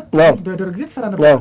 ግን ምን አለ መሰለህ ጋፋት ኢንጂነሪንግ ኢትዮጵያ ውስጥ የሚሰራው ጥይት ስታስበውና አሁን ዓለም በደረሰበት ኤክስፖርት የሚደረገው በዋጋ ስተምነው ያኛው ትንሽ ረከስ ይላል ውጭ ላይ የሚመጣው ማለት ነው። ስለዚህ የምትወስደው ጊዜ የምትጨርሰው ጊዜ የምታሰራበት የሰው ኃይል ሪሶርሱ ምናምን እኛ ገና በቴክኖሎጂ ምሳሌ ተፎካካሪና ተወዳዳሪ ሆነ መገኘት ካልሆነ በስተቀር ከሆነ ልትፈጥር ቁጥ ይችላል። የተማሩ ልጆች አሉ አሁን ፋኖ ውስጥ ያን እርሾ ነው ያላቸው እንጂ ተገዳዳሪ ሆነ ድሮንም ታንክም ባንክም ያለውን መንግስት ያውም በመጠቀም በዘመናዊ ጦር በአፍሪካ እና በዓለም ሞዲፊክ ሰርተህ እወዳደራለሁ ማለት እንደዚህ ነው። አንዳንዴ ማለት ውጭ ላይ ለሚመለከተው ሰው ሶፈን ማለት እዚህ ውጭ ስቀታ አሉ ልጆች ያን ልክ በቤተ ሙከራ ምናምን የሚሰራቸው አለ አይደል? እነዚያን ታበለጽገዋለህ በሂደት የሆነ ነገር መድረስ ይችላሉ። ልክ ነው። ልጆች ድንቁር ነው እያስፋፋ ዛሬ 3 ዓመት ህጻን ይሄን ሸምበቆ አሰርተህ ስናይፐር አድርገህ ያደንቁረህ የፋኖ ትርኢት እያሳየህ አስበዋል። ግን አማራ ለኢትዮጵያ የነበረው የትምህርት አበርክቶ በድንቁርና በጨለማ በደደቦች በእነዚህ በማሃይሞች ለቃሮ ይቅርታ ለቁሞ ቆሮች እነሱ ትምህርት የተዘግተው ዛሬ ስናይፐር አሸክመው አደንቁረው ስለሚሉት ይሄን ነው በቃ። በየትኛው አስተሳሰብ ነው አንተ ድሮን መስራ በዘሪሁን 13 መስራ ትውልዱን እኮ ኦልሬዲ ዘግተው ነው ለመከር ነው እና ለዚህ ነው እኔ አሁን ራሴ እውነት ለመናገር ፈንጅረጅ እኔ እንደ ጎጃም በግሌ የነ መርኬ ያው በቡድን ስለመጡ ትንሽ ላይ ከብቻ እኔ ግን ፈንጅረግጬ ነው የመጣሁት። ያው ጎጃም ላይ ባለው ዘመነ ካሴ ከተወለደበት አካባቢ መምጣት ማለት እኔ እንግዲህ ታሪክ ያስታውሰኝ። እኔ ዛሬ ብሞት ቴዳ እውነት እድለኛ ነኝ። ለምን ብዙ ነገር አለፍ የመጣው ሰው ስለሆነ ለታሪክ ምስክርነት እዚህ ስለተቀመጡ ከብዙ ውሸታ መካከል ሆነ ብታወጣው ውሸታ ማንተ ነው። ግን በጊዜ ሂደት እኔ እንደምመሰገን እንደሚጨበጨብልኝ እድሜና ጤና ካለን እናያለን። እኔ አሁን እንገላለን እኔ ሞት እኮ ድሮ ነው ንቄ የወጣሁኝ እኔ እኮ የሞቱ ጫፍ የወጣሁ ቀን ነው አይደል? ስለዚህ ሁላችን ለእውነት እንኖር ነው ይሄን የምናገረው። እኔና በእኔ መሰል ሚዲያውን ሰምተው ይወጡ እኔም ብለው ይወጡ ስላሉ እውነተኛ ታጋዮችም ስላሉ እነዛ ሰላምን አማራጭ እንዲቀበሉ ነገ ወደ ሰላሙ እንዲመጡ ዳሆ ያለ ቤተሰብ ነው። ስንቶች እኮ ልጅ ቤተሰብ በተነው ይደዋል አስተዋሽ ገላቸው አሁን እኔ በሞተዛ ጀግናው ኤልያስ ምናምን ተብሎ በስሜ ዘመቻው ኤልያስ ተብሎ 1-2-3 ቀን ይነሳ ተረሳ በቃ ፔሬድ እንኳን አይደለም ሙቻ ይቅርና በህግ ጥላ ስር መንግስት ባሰራይ ሰዓት ራሱ ኤልያስ ሁሉ ያስታወሰኝ የለም እውነት እንነጋገር ከተባለ። ስለዚህ እንዳለመታደል ሆኖ እንግዲህ ያው ፖለቲከኛ አንተ እውነት ልክ ነው በጊዜው በመታገሌ ያን ነገር በመጣት ደስተኛ ነኝ። እንጸጸት ምክንያት የለም። ይሄ መስመሩን ሲስት እንደማያዋጣ ሳቅ ለህዝብ ሸክም መቀጠል የለብኝም። ያዛኔም በተረዳ ነው አሁንም በተረዳ ነው እንበልና እንያዘው። እሺ እስኪ እንደው አሁን ከመዋዕለ ተዋሕዶም ጋር ያነሳነው አለ ከሚዲያም አጠቃቀም ጋር እንዲሁም ደግሞ ከእስረኞች አያያዝ አኳያ ያነሳነው አለ። ይሄ የትላንት ታሪክ ነው። ዛሬ ላይ ደግሞ ሆነን ትላንታችንን የተወሰነ ባለችን ሰዓት እንገምግም። ትላንት የአማራ ህዝብ ኮዝ አለው ጥያቄ አለው። በነገራችን ላይ በዚህ አጋጣሚ እኔም ጥያቄ አለው ብዬ ማምን ሰው ነኝ። እንደ አማራ ህዝብ ብቻ ሳይሆን እንደ አጠቃላይ እንደ ኢትዮጵያ ህዝብም ጥያቄ አለ። ያ ጥያቄ ተፈቷን ብዬ አላምንም። ጥያቄ አለ፣ ግን ጥያቄውን የምንፈታበት መንገዱ ነው። በተለይ እንደ 21ኛው ክፍለ ዘመን ስታስብ እንደ ሰለጠነ ሰው እንደ ተማረ ሰውም ስታስብ ከእንደገና ባትማር እንኳን ክፍለ ዘመኑ ራሱ የሚፈቅደው ወይ አለና ከዛ አኳያ እንድትመዝኑልኝ ነው። አንድ እናንተ ሂዳችሁ አይታችሁት የተመለሳችሁ ሰዎች ናችሁ። የግድ እናንተ እድለኛ ሆናችሁ ነው እንደው የሚወጣችሁት በህይወት አይታችሁ ተመለሳችሁ። ታሪክ ነገራችሁን ያስተማራችሁን ነው። ሌሎች ሳያውቁ በጥሪ በግፊት በፕሮፓጋንዳ ተስበው ከውጭም መጥተው የሞቱ አሉ። የሰዓት ራት የሆኑ ከእንደገና ሌሎች በርካቶች አሉ እውነት መስሏቸው ማለት ነው። ትላንት በተቀሰቀሰው ቅስቀሳ እስኪ ገምግሙት። እስኪ አሁን ያለውን ሂደቱን የሄዳችሁበትን ሂደት ሌሎች ደግሞ እንደናንተ አይተው የመመለስ እኮ እድል አይኖርም። ስንቶች በዛው የቀሩ አሉ። ስንቶች የእውነት ትግል መስሏቸው የቀሩ አሉና ከዛ አኳያ ከኤልያስ ልጀምር። ከመልኬ ቁጥር አለማስያዜ ጥሩ። ያው እንግዲህ መጀመሪያ ይዘህ የወጣው ነገር አለ። ይዘው ወጥተህ ጥያቄዎች ማን ሆነው ሲቀሩ ይዘሃቸው የምትገባቸው ነገሮች የሉም። እኔ በበኩሌ ይዘናቸው የወጣን ጥያቄዎች ነበሩ። እዛ ላይ ይመለሳሉ ብለን የገመገምንበት መንገድ አለ። ጭራሽ አይደለም ሊመለሱ ጥያቄዎችህን ሌላ ጥያቄዎች ይዘውብህ ሲመጡ የነበሩትን ጥያቄዎች መልሰን አምጥተን ከመንግስት ጋር ለመነጋገር ነው ይዘናቸው የመጣ ነው። ይዘናቸው ወጣን፣ ይዘናቸው ነው የገባን። ሌላ ምንም ነገር የለውም ማለት ነው። ያ ማለት ነው እነዚህን ጥያቄዎች በዛኛው መንገድ እንደማይፈቱ አረጋገጥን። በዛኛው በጦርነት መንገድ አንደኛ ዘመኑን የሚመጥን አይደለም፣ ሁለተኛ እነዛ ጥያቄዎች ደግሞ በትግል መንታፊዎች ተመንትፈው ሂደዋል። ስለዚህ አንተ ህይወትህን የምትሰዋበት ምንም መንገድ የለም። ስለዚህ ጥያቄዎች ከሌሉ እዛ ላይ ሆነ ጥያቄዎች ማታስመልስ ከሆነ ለማን ነው ይዛቸው የወጣቸው ጥያቄዎች እጅ ላይ ካመለጡ ጥያቄዎችን ይዘህ ወደ በውይይት ወደምትፈታበት መንገድ ነው መምጣት ያለብህ ማለት ነው። እና በብዛት እኔ በብዛት አሁን በየሚዲያው ባንዳ ይባላል። እኔ ትርጉሙ ሁሉ ያውቁትም መሰለኝ። ባንዳ ማለት ከውጭ ጠላቶች ጋር ተባብሮ አገርን መውጋት ነው ባንዳ ማለት። እኔ ግን ምንድነው ጥያቄ ነበረኝ። ጥያቄ በዛ መንገድ ይፈታልኛል ብዬ ሞከርኩ። ለሁለታችንም ጥፋት ስለሆነ ጥያቄያችን ቁጭ ብለን እንነጋገር ባለው መሰረት አምጥተን ጥያቄዎቻችን አጀንዳ አድርገን አስይዘናል። የኢትዮጵያ ህዝብ የሚያውቀዋል አጀንዳ አድርገን ሰተናል ለሀገራዊ ምክክር ኮሚሽን። ሁለተኛ ዓለም አቀፉ ማህበረሰብም የአፍሪካ ህብረትም ያውቃቸዋል ማለት ነው። እነዚህን ጥያቄዎች ይዘናል፣ አስረክበናል አሉ። ለአማራ ህዝብ ጥያቄዎቻችን አስረክበናል፣ ይዘናል፣ እንታገልባቸዋለን። ትግል አላቆምን። ፍትሃዊ ጥያቄዎቻችን ይቀጥላሉ። ዘመኑን የሚመጥን ጥያቄዎቻችን አሁንም አንፋታም። ይሄ ህዝብ ጥያቄውን አለው፣ ጥያቄው እንዲመለስ እንጥራለን። እዛ ያለው ጥያቄ ግን ሌላ ጥያቄ ህብረተሰባችን ስለሆነበት በዛው ጥለ ነው መተናል ማለት ነው። ይሄ ነው ያለው ሁኔታ እና አብዛኛው ታጋይ ሆነ እዛ ያለው ታጋይ እውነቱን አብዛኛው ያውቃል። ግን ምንድነው መሰለ ችግሩ ለቤተሰቡ ነው። የአማራን ህዝብ እንዳልኩ በዚህ ትግል ውስጥ አንደኛው የአማራ ህዝብ እንዳይናበብ የአማራ ህዝብ አንድ እንዳይሆን ያለውን ደካማ ጎን በመጠቀም እርስ በርሱ ደም እንዲገዳደል የተለያዩ ስያሜ በመስጠት አንዱ አንዱን እንዲገደል ተደርጎ ቤተሰብ ምን ሆኗል ማለት ነው ደም በደም ተቃውቷል ማለት ነው። ስለዚህ ጫካ ላይ ያለው ኃይል እየመረረውም ቢሆን ቤተሰቦቹን ለመጠበቅ ሲል እዛል ና ስትለው ቤተሰቦች ያልቃሉ ይጨርሷቸው ቤተሰቦች እዛኛው ደም ተጋብቻለሁ እያለ የሚጨነቅ ኃይል አለ። ሁለተኛ ደግሞ በመጣስ ቤተሰብ ቢያዝብኝስ ቢገሉብኝስ እያለ ደግሞ የሚጨነቅ አባል አለ እንጂ አብዛኛው ጥያቄው እጁ ላይ እንደተነጠቀና በጠላቶቹ እጁ ውስጥ እንደገባ እንደውም የጦር ገበሬ እንደሆነ የሌላ ተሽጦ ለሌላ ጦረኛ እንደሆነ ሁሉ ያውቃል። ይሄንን ያውቃል። እንደኔ ግን ደፍሮ መጥቶ እናት ሀገሩን ባለመውጋት ትብብር ማድረግ አለበት። ጥያቄ ያለኝ የሚለውን ህዝቡን ዳግም ሰቆቃ እንዳይሆንበት የጦርነት ፈንጅ መፈንጃ እንዳይሆን እዛ መገላገል አለበት እዛ ውጭ ላይ ያለው ኃይል ማለት ነው። እዛ ውጭ ግን የሚመጣው ነገር ግን ህዝብን የሚያስበላ እንደውም ጠላቶቻችን ተባብረው ሁሉ እቺን ሀገር በቃ ውጥንቅጥ ውስጥ ለመክተት የጀመረችውን የለውጥ እንትንም ለማደናቀፍ የሚደረግ ጥረት ሊቆም ይገባል። ህዝባችንም ድጋሚ ማለት ነው ድጋሚ ሌላ የጦርነት አውድ መሸከም አይችልም። ያንን የጦርነት ተቃውሞ ህዝባችንም ነው ሊላቸው ይገባል። በእርግጥ ህብረተሰቡ እየፈራ ነው እንጂ ምርር ብሎታል። አንዴ ህዝብ ሰብስበን መድረክ ላይ ሌባ ጠፋ እና በጣም አሁን ማህበረሰቡ በሰላም እያደረ ነው ብዬ መድረክ ላይ ይናገራሉ። ብዙ ጊዜ በጎንደር ቀጠና ያው ህዝብ ግንኙነትም ቃል አቀባይም ነበሩ የክፍለ ጦሩ አጠቃላይ በዛ ያሉትን ሂደቶችንም እንትንላለሁ አየር ላይ አወራለሁና ማህበረሰቦችን ሰበሰበ አንድ ትልቅ አዛውንት የተነገረኝ ነው የምነግርህ።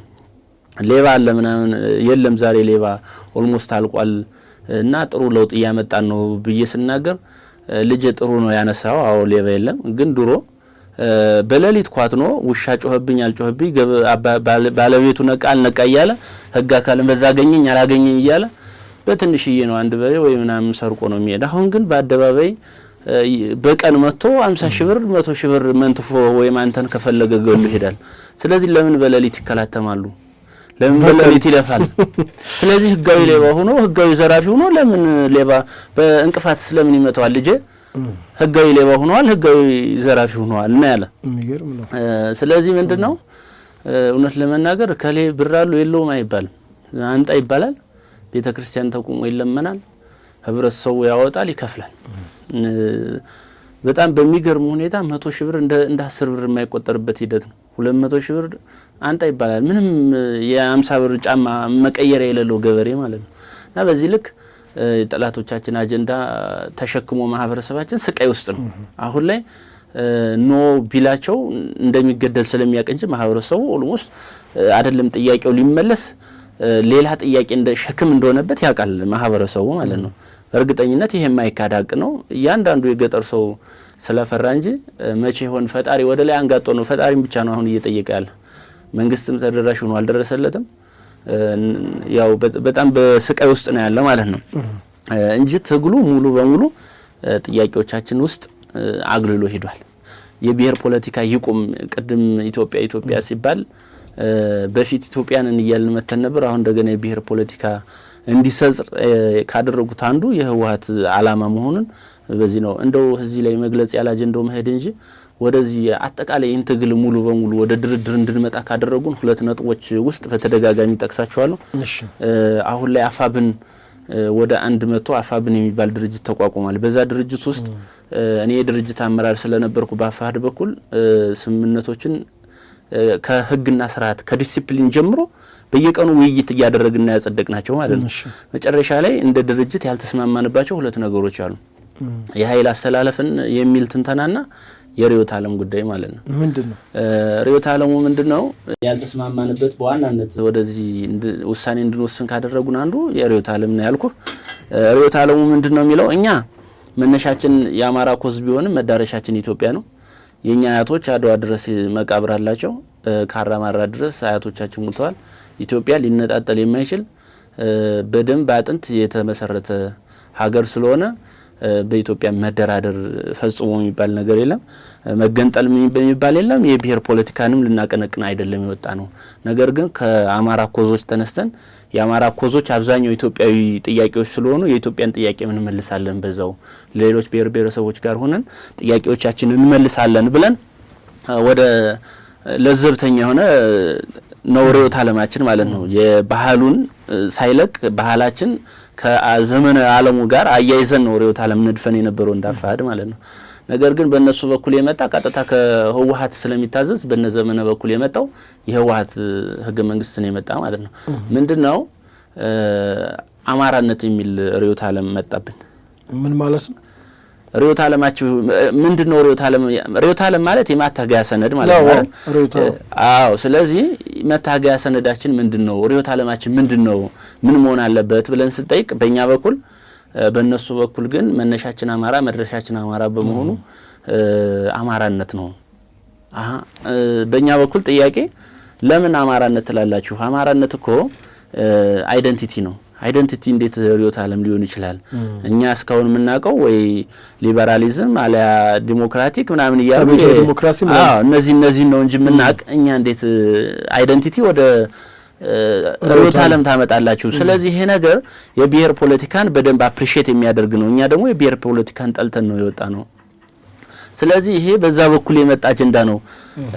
በጥቅሉ ደግሞ በተለይ ደግሞ እንደ አማራ ህዝብ የአማራ ህዝብ ከሚኖርበት አሰፋፈርም ሆነ ከሚኖርበት ከስነ ልቦናውም ከኢትዮጵያ ጋር ባለው ቁርኝት አንጻርም ለአማራ ህዝብ የሚመጥን ርዕዮተ ዓለም አይደለም። ስለዚህ ደቡብ ላይ የሚኖረውን አማራ በተለያዩ በሀገሪቱ አቅጣጫዎች ውስጥ የሚኖሩትን አማራዎች ወደ አንድ ወያኔ ቆርሶ ወደ ሰጠን ክልል ውስጥ የሚደብቅ ነው። አደገኛ አካሄድ ነው። ተው አማራነት ርዕዮተ ዓለም የትግል መነሻ ሊሆን ይችላል እንጂ ርዕዮተ ዓለም ሊሆን አይችልም ስንል ይሄ ካልሆነ እንዳንሆንም አሉ። በእኛ በኩል ታሪካችን በዚህ በኩል እንዳይመዘገባል ከኛ ውስጥ ነው ደግሞ ይሄንን ደግፈው ለአንድነት ሲባል እንግዲህ መሄድ አለብን ርዕዮተ ዓለማችን አማራ መሆን አለብን ያሉ የቀሩ አሉ። እኛ ደግሞ አንቀበልም ብለን የመጣ ነው አለ ማለት ነው። ስለዚህ ይሄ አማራነት የሚለው አደገኛ የብሔር ፖለቲካን የሚያቀነቅን የወያኔን ህገ መንግስት ጥያቄ ይዘው ወጥተህ የወያኔን ህገ መንግስት አፕሪሺየት የሚያደርግ እንደውም ጭራሽ የነሱን ሊያስቀጥል የሚችል ነው ህገ መንግስቱን ማለት ነው። ስለዚህ ይሄ አማራነት የሚለው አደገኛ ከይደ በእንትንስ ጉዳይ በዚህ በታሪካዊ ወሰኖች እሱ ነው። ወደ አሰላለፍ ጉዳይ ስንመጣ አሰላለፍ ከቀጠናው ጋር በግልጽ በቃ አሰላለፉ ተለይቷል። በግልጽ ከቀጠናው ኃይሎች ጋር መሰለፍ አለብን። ከህወሓት ጋር የጦር መሳሪያ ድጋፍ ማድረግ አለብን። ከኤርትራ ጋርስ እውነት ለመናገር እኛም አፋድም ከኤርትራ ጋር መስራቱ ብዙ አልተቃወምም። ለሰንተንም አምጣቸው ተተኳሽ ነው። አዎ አሁን ከህወሓት ነው የሚመጣ። በፊት ከኤርትራ ጋር ነበር። አዎ ተከዘን ተሻግረው ነበር በመልኬ።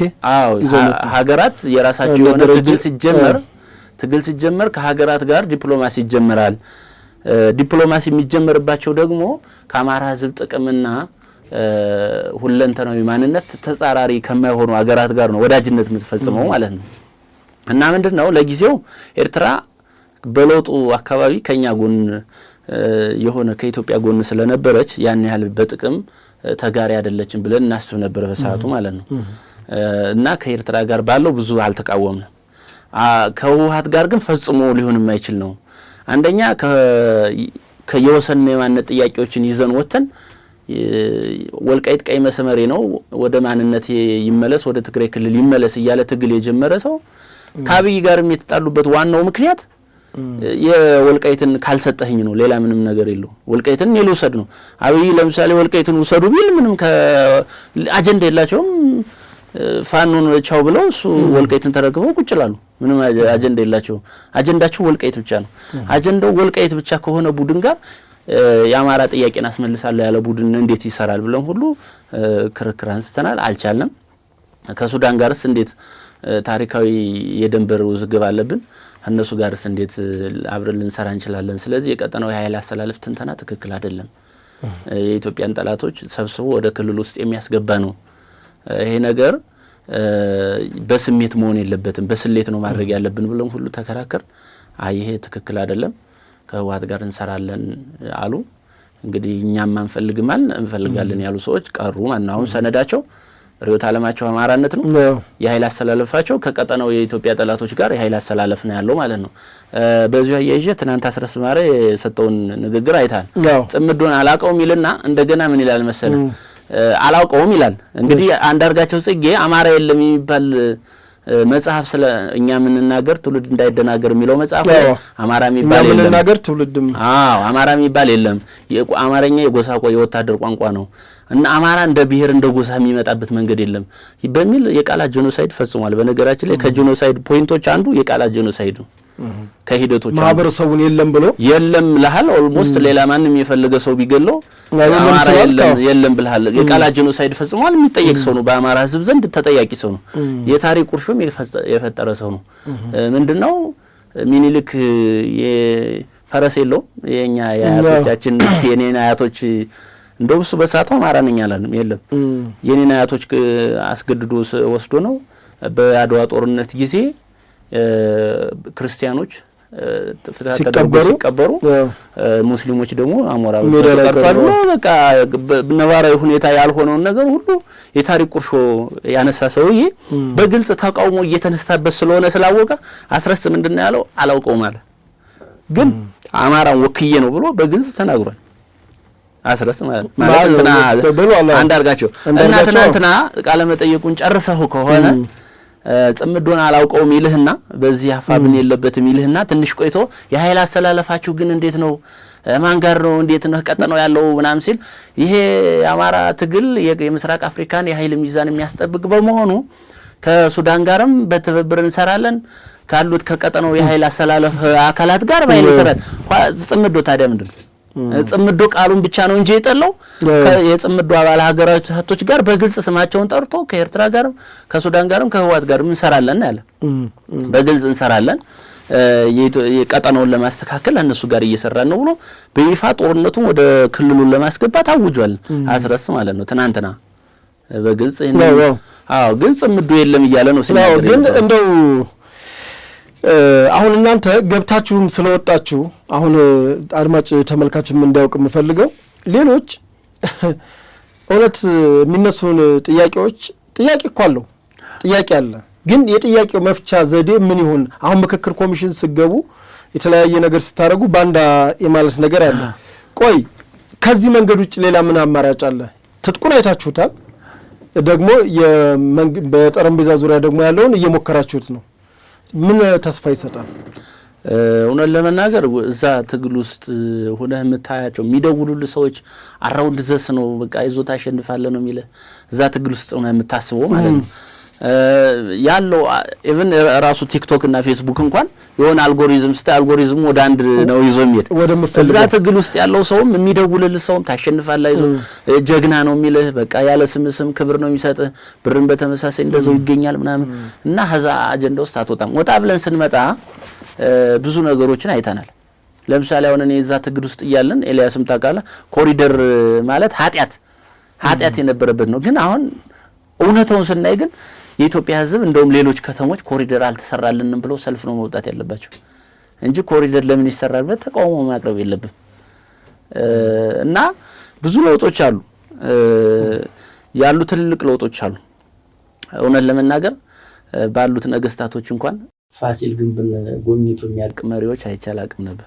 አሁን ግን ሊፈርስ የነበረውን ወደ አፈርነት እየተቀየረ ያለውን እድሳት ተደርጎ በጥሩ ሁኔታ ስንመለከተው ነጭ አረጉት ኖራ ሆነ ነው ኖራማ ነው ኖራን አይደል ሲሚንቶ ነው ያሉት ሲጀመር በኖራ ነው ያሉት ሲሚንቶ ነው ነጭ አረጉት። ግን በባህሪው ኖራ መጀመሪያ ሲቀባ ነጭ ይሆናል እየቆየ ከዘመናት ይመጣል መደበኛ መልኩን ይዛል ማለት ነው። ያንን እንኳን ተደርጓል። 18 አመት የቆመ ፕሮጀክት ቅድም ነግሬያለሁ። በሁለታው መገጭ በጣም ደረጃ ላይ እየደረሰ ነው ያለው ጥሩ ደረጃ ጎርጎራን አይተዋል። በቃ አፕሪሺየት ሊደረግ የሚችል ነው አፕሪሺየት ታረገው የሚችል ነው። የተለያዩ ፕሮጀክቶች አሁን 18 አመት ሲቀለድበት የኖረው እንትን ፕሮጀክት የተሻለ ለውጥ ያለበት ሁኔታ ነው ያለ። ስለዚህ ብንተባበርበት ያን ሁሉ ምን ተኩሰውን ጥይት ህብረተሰባችን እየተዘረፈ ወደ ሰማይ የሚተኩሰው ጥይት ያ ሁሉ ወደ ልማት ቢቀየር ጥያቄያችን 50% ይፈታል። ስለዚህ መተን እኛ በሰላማዊ መንገድ ጥያቄያችን መፍታት አለብን ብለናል። እሱን ጥያቄ ለሀገራዊ ምክክር ኮሚሽን አጀንዳዎች አስይዘናል። እንግዲህ ብዙ ጊዜ አማራ ተበደለ እንላለን። ወጣ ብለህ እንደዚህ ስታይ ደግሞ በጣም ብዙ የሚጮህ ተበደልን የሚላለን። እኛ አዲስ አበባ ላይ ቁጭ ብለን ስናይ እንደው ሌላ እንደው በቃ የወጣ አጀንዳ ሁሉም ያመጣብሰዋል። በዚህ አይነት እኛ ብቻ ነን እንዴ ምናምን እንላለን። ሁሉም ብሔር የራሱ ጥያቄ አለው፣ የራሱ የሆነ አጀንዳ አለው። ስለዚህ ያንን ቀረብ ብለህ በሰለጠነ ዓለም ነው ልትፈታ የምችል እንጂ ጦርነት ምንም መፍትሄ እንደማያመጣ የባሰ ወደ አዘግጥ ውስጥ እንጂ ለውጥ እንደማይመጣ እኛ ተገዝበናል። አንደኛ በዚህ ጦርነት ውስጥ ሆኖ የተሰሩ ስራዎች ጥሩ ስራዎችን አይተናል።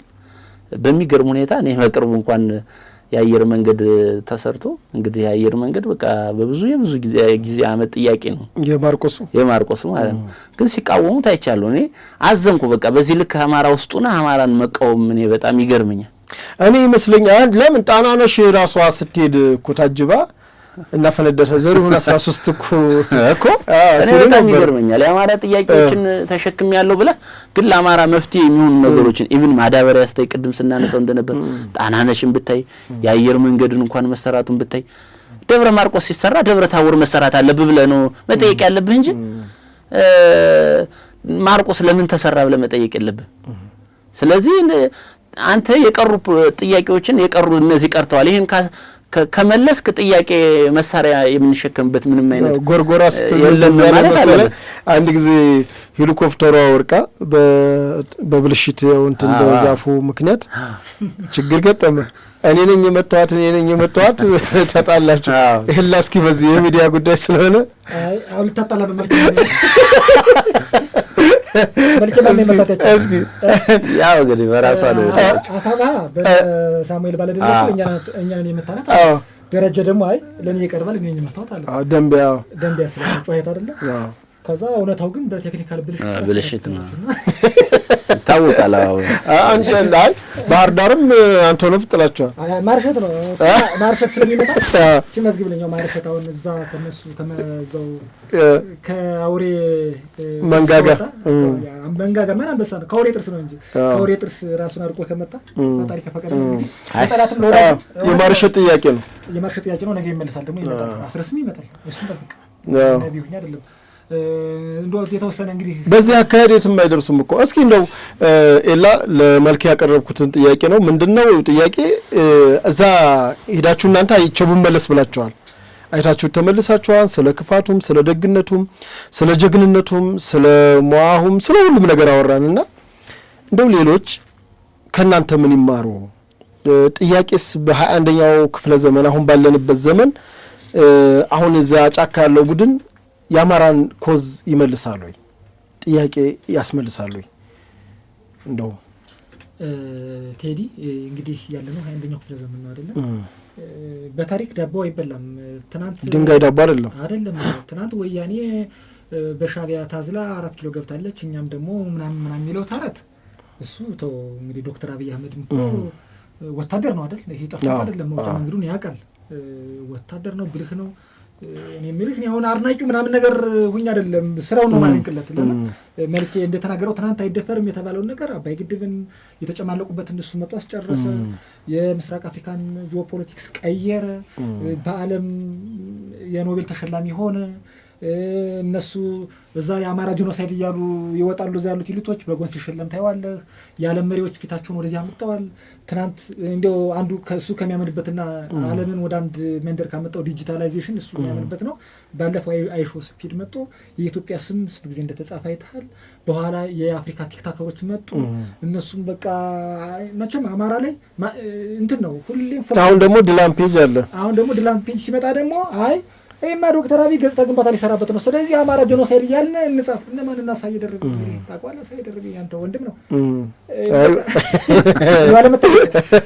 የእውነት እንደው ፈጣሪ ኢትዮጵያን ሰላም አድርጓት። እነዚህ ሰዎች እንዴ አንዳርጋቸው ጽዬ እኮ እድሜ ልክ እስራት የሞት ፍርድ የተፈረደበት ሰው ነው አይደል? እውነት ነው። በሱ ቦታ እኔ ብሆን በሱ ቦታ ብሆን እንኳን ይቅርና ወጥቼ ህዝብን ከህዝብ ማባላና ሱዳን ትቀርባናለች ብሎ ለሱዳን ምስክርነት መስጠት ይቅርና በቃ ላለኝ እድሜ ፈጣሪ ክብር ይመስገን ለህዝቤ መጽሐፍ ጽፌ ከዚህ በፊት እኮ በነገራችን ላይ ደብረ ጽዮን ከአማራ ህዝብ ይልቅ ሱዳን ይቀርብና እሱ መሪ ነው፣ ፖለቲከኛ ነው። እኔ እንግዲህ ትናንት በለውጡ ምክንያት ከእስር ቤት ካርነት ነፃ ወጣችሁ ሰዎች ተቃዋሚ ሆነው መጡ። እኔስ መቃወም የሆነ አንዳንድ እስክንድር ስንት የተፈታ አይደለም መሰለኝ። እስክንድርን ተው በቃ። እስክንድር ማለት አጀንዳ መሆን የሚፈልግ ሰው ነው። የአዲስ አበባን ጉዳይ እኮ ያን ፌስታል ይዞ የማን ደግሞ እስክንድር አሁን ፌስታል ተከልክሏል እኮ ደግሞ በሰልፍ ይወጣል። ማን እስክንድር አሁን ወደኛ ቢመጣ ማለት ነው ፌስታል ይመለስ ብሎ ሰልፍ ይወጣል። እስክንድር ማለት አጀንዳ መሆን የሚፈልግ ሰው ነው። ዘመነ ካሴ ማለት በጥንቁልና ኢትዮጵያን እንመራለን ብሎ የሚያስብ ሰው ግን የማይሳካለት ሰው ነው።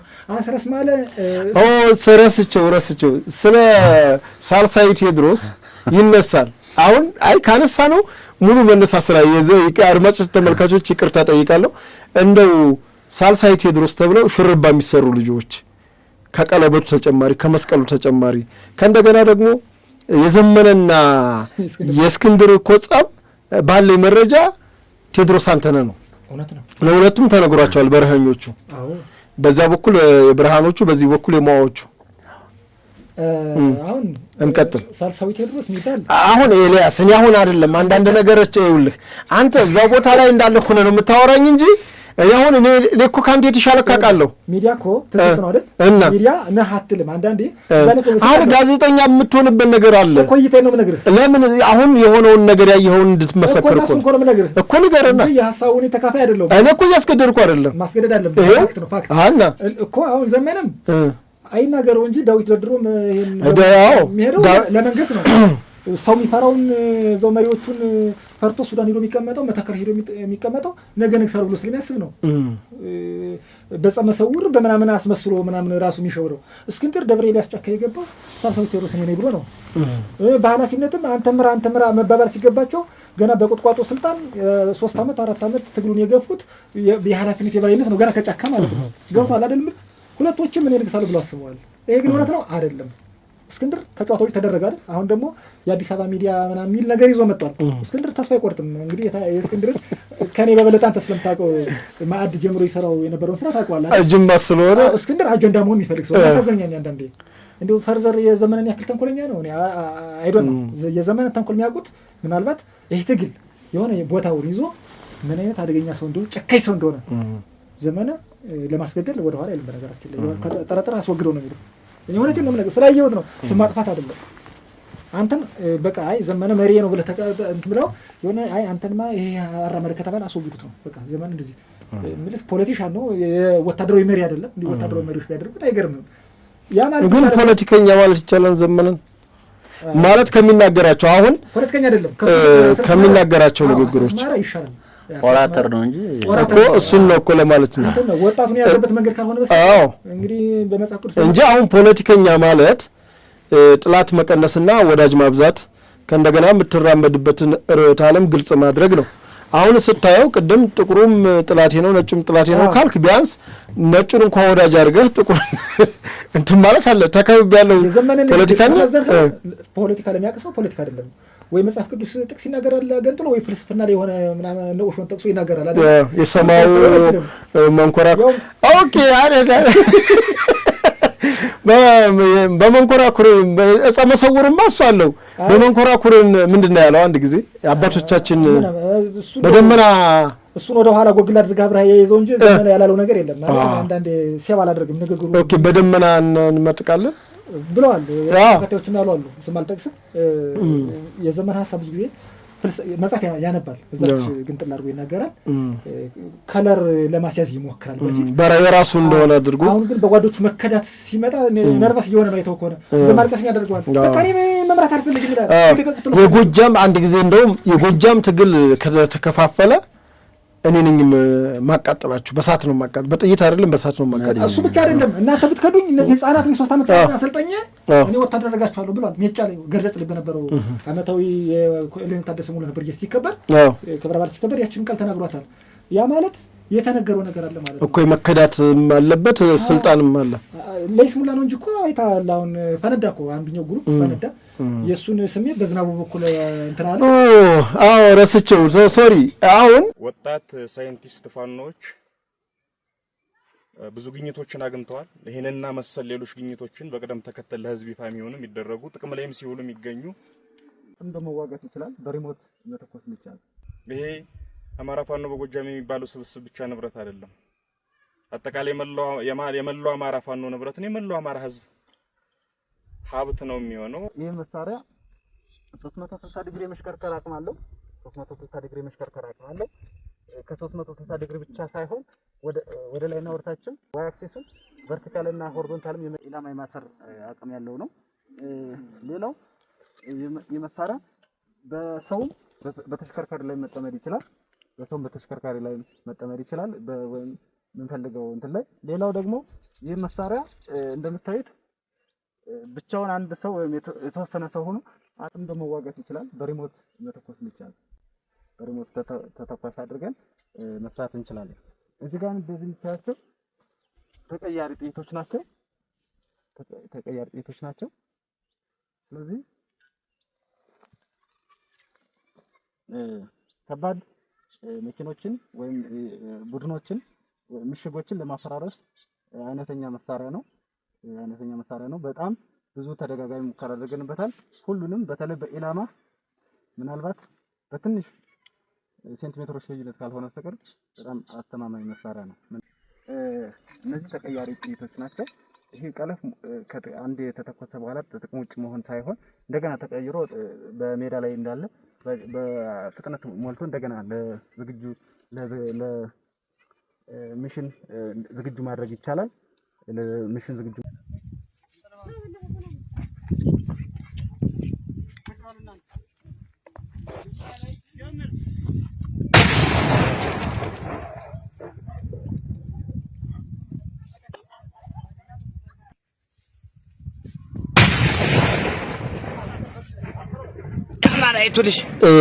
ቆይ ጸቡ የማንና የማን ነው? እኔ አሁን የዘመንን ያስረስ ነው። ምን አጣላቸው? እነሱ አይናገሩት እንጂ ምስራቅ ጎጃምና ምዕራብ ጎጃም ብለው ደግሞ እንትን ብለዋል፣ ተከፋፍለዋል። አዎ ሁለተኛ ዘመን አስረስን ራሱ ይፈራዋል። ዘመነ ካሴ ዘመን አስረስን ይፈራዋል። እውነቱ የምነግርህ እስር ቤት በነበረበት ሰዓት አስረስን። ቆይ ዘመነ የት አካባቢ ተወላጅ ነው? ባህር ዳር ዙሪያ ሜጫ ምዕራብ ዙሪያ ነው። ሜጫ ወረዳ። ኦኬ እንደ አስረስ ምስራቅ ጎጃም ነው። ጎጃ የሚባለው ግንዶይን አካባቢ ነው። ግንዶይን ግማሹ ወደ መርጦ ለማድረግ ማባጡ ነው። ኦኬ እና አሁን ታዲያ ምንድነው? እሺ ሁለቱም የጎሳ የዚህ አካባቢያዊነት ነው ወይስ ንግስናው በኋላ የኃይል ሚዛኑ አለ አይደል? አሁን አይተህ ከሆነ የአማራ ፋኖ ጎጃም የሆነ ሰዓት አፋባህ ብለው መስርተው እዛ ላይ ዘመነ ካልተመረጠ አፈርሳሉ ብሎ አፍርሶም ነበር ለአንድ 15 ቀን ነው ያደረጉ። ግን ማን ነው አላውቅም። አስረስ ነው። እሺ እዛ መጡና ለምን ነው ብለን ስንይዛቸው ጦሩ ጠይቃቸው፣ በቃ ጎጃም የራሱ ሚዲያ መመስረት አለበት ተባለ። ሳምበሪ የሆነ ዋትስአፕ ግሩፕ ተፈጠረ። ጎጃም የራሱ ሚዲያ መመስረት አለበት ተባለ። እንዴ አማራ መሆናችን ራሱ ያጸጽተናል። አማራ ብለን ነው ለዚህ ችግር የተዳረግን። አማራ በኢትዮጵያዊነት እንጂ በአማራነቱ አያምርበትም። ምን ታውቃለህ? ስለዚህ ወርድን ጎጃም ከማን ጋር ነው? አረ ጎጃምማ ሪሶርስ አለው ከፈለግን እኛ በቃ ስንት አገር መሆን እንችላለን አይደለም ምናምን ብለው ጦሩ በእነሱ ላይ አፈሙዝ እናዞራለን አለ። አልሆነ ይቅርታ ጠይቆ ተመለሱ። ወደ ማን? ወደ አፋባህ። ከዛ አፋባህ ላይም እንግዲህ ተብሎ መጀመሪያም ዘመነ መሪ አይሆንም አላሉም። የመርህ ጥያቄ ግን ጠይቀዋል። እና ሀብቴ ወልዴ የጠየቁ ጥያቄ ነበር። እነሱም ደግሞ ሌላ እሱ ምናልባት የሚያብራራው ነገር ይኖራል። እና ሀብቴ ወልዴ የሚሆነው ተልእኮ አላቸው። ይህን ከተባለ ይህን በሩ የሚል ማለት ነው። ከዛ ዘመነ መሪ ሆነ። አይ እነ ሀብቴን ጥያቄ አውቀው ነበር። በእነ ሀብቴም ጋር አልነበረም እኮ ቆይ ደረጀ ጋር ስለሆነ እና ሀብቴ ጋር የነበረው ነገር ምንድነው? ጎንደር የፋኖች አውራ ነው። የፋኖች መስራች ነው። ምክንያቱም ከነ ሻለቃ መሳፍንት ከሌሎቹም በተነሳ ታሪክ እኛ ፋኖ መስራች ሆነን ሳለ ወያኔን በዛን ዘመን ስንታገል በነበረ በዱር በገደል በተለይ ይሄ የወልቃይት ጥያቄ ጋር በተያያዘ ከፋኝን በማንቀሳቀስ እነ ሻለቃ መሳፍንት ሌሎቹ ቡድኖች አሉ። ሰፈር መለስ ማለት እነዚህን በማንቀሳቀስ ትልቅ ታሪክ አለው። የተበላሸው አሁን እኮ ከጁንታ በኋላ እኮ ነው እንጂ እኮ በትክክልም ካነሳ ነው ታሪክ አለ፣ ጎንደር አለው። ከታሪካዊ ዳራ ተነስተው ሊቀመንበርነቱ ፕሬዝዳንትነቱ ለኛ ይገባናል የሚል ነው። ካልሆነ ደግሞ ስም ያለው ተፈራ ማሞ አለ ነው ጄኔራል ነው። እዛ ላይ የሰኔ 15 ኬዝንም ይመዛሉ። ብዙ ነው ኬዙ እዛ ላይ። ሰኔ 15 እኮ ተፈራ መስክሯል እኮ በአሳምነው ላይ። እሱ ብቻ አይደለም እነ ዘመነ አሳምነው በገፋፉት ኖሮ ያ ነገር ባይከሰት ነበር ነገር አለ። ስለዚህ የሰኔ 15 ኬዝ እና ሀብቴ ላይ አለ። ሀብቴ ቃል በቃል ነሳው እንዳለ ሰራዊት ይበተናል ዘመነ ከሆነ ብሎ እኮ ተነግሯል። አንተ ሰምተሃል? የወጣ ነገር ነው። አስረስም ነግሮናል እንዲህ ብለዋል የሚል ነገር አለና ምናልባት አሁን ለዘመነ ይሁንታ የነበረው ጎጃም ነው እውነት ነገር ከተባለ ጎንደር 90% አይቀበሉም ነበር። የሚቀበለው ይኖራል ግን አብዛኛው አይቀበሉም ነበር። ሸዋም በተመሳሳይ ወሎ የተወሰነ ሰምፐርት ምናምን ግን ይህን የሚያስጨው የነበር ከጀርባ አስረስ ነው። አስረስ ተሰሚነቱ ሞር እዛ አካባቢ የሆነ ነገር ያለ በጀርባ ግን አይሆንም ይላል። ነገ የዘመነ የጎጃም የሚለውን መጀመሪያ መጥቶበት የነበረው አካፋ ባህ እንዳገባ ያለው ማን ነው? አስረስ ነው።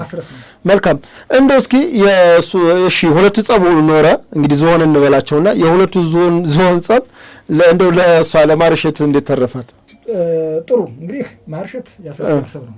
እሺ በዛ ላይ የአማራ ፋኖ ጎጃም ያሁኑ የቴዎድሮስ ቃል አቀባይ ናት። አስረስ ደግሞ የአፋብን ህዝብ ግንኙነት ነው። ገብቷል አይደል? አንዳንዴ ከፖለቲካም እኮ ጨዋታዎች አድርገውታል። ከቤተሰባዊነት አለ፣ ሃይማኖት አለ፣ በረሃኝነት ቀለበት አለ፣ መዋ ተዋህዶ አለ፣ ቅባት አለ፣ ብዙ ነገሮች አሉ። ጎጃም ህዝብ በነበረ ሰዓት ዝናቡ በውጭም በጦሩም እንትን መሪ ነበረ። ሽማግሌ አስታራቂ ሆኖ የመጣው አስረስ ነው። መካከል እዛም ነገር ይሰራል። መጨረሻ አስታራቂ ሆነ። መጨረሻ ላይ ዝናቡ እንዲህ የሆነ እህተ ማርያም የማናት እንትን የነፍስ አባት ነፍስ እናት እሱ ያቃል እሱ ያደረገው ጎጃም ዝን ሽማግሌ ሆኖ ከነዘመነ ጋር አስታረቀና ዘመነና ዝናቡ ፊት ለፊት ሲገናኙ ሸረኛው አስረስ ነው አገኙት እና ያው ለሚዲያ አይወጣም እነሱ አያወጡትም። ሰላም ናቸው። በሰላሙ ቀን ግን ሽኩቻ አለ፣ ኃይል አለ። እነ አስረስ ይሄን ቲሙን የአማራ ሚዲያ ካውንስል የሚለውን ያስጮሁታል። እነ ዝናቡ ደግሞ እነ ግርማ ይየለ እንደ ሲጣሉማ ቆይ ሲጣሉማ ይፋ ስለሆነ አሁን ኤላ አደብቅላቸውም የኡጋንዳ ቡድን ዘመንን እንድትነካላችሁ ብሎ ዘመቻ ከፈተት እዚህ እንደሆነ አንደኛው ቡድን የነምሬ ቡድን ይነሳል። ይሄ የራያ ቡድን አለ የምን በቃ ይነሱና አንተ አተካውም አንተ በቃ አቤት የሚገናኙ እኮ አይመስሉም። የኡጋንዳ ቡድን ነው ዘመን የሚደገፈው እንጂ ብዙ አውሮፓና አሜሪካ ነው ያስረስረጋል። ቤተልሔም ስላለች ቤተልሔም ብቻ አይደለም፣ በጣም ፌክ ማዛም አለች ብዙ ነው። በቃ አንተ ማጠቁ ፌክ አካውንት አለ። ኦኬ እነሱ ይሄን አስረስ ምላሷን አፋና ያዘቻቸው ነገር ሌላውን ጦሩም ስለሚመራ ዝናቡ ተሰሚነት አለው እና እሱ ሲደባበሩ በማርሸት በኩል ነው ነገሩ። እሺ አሁን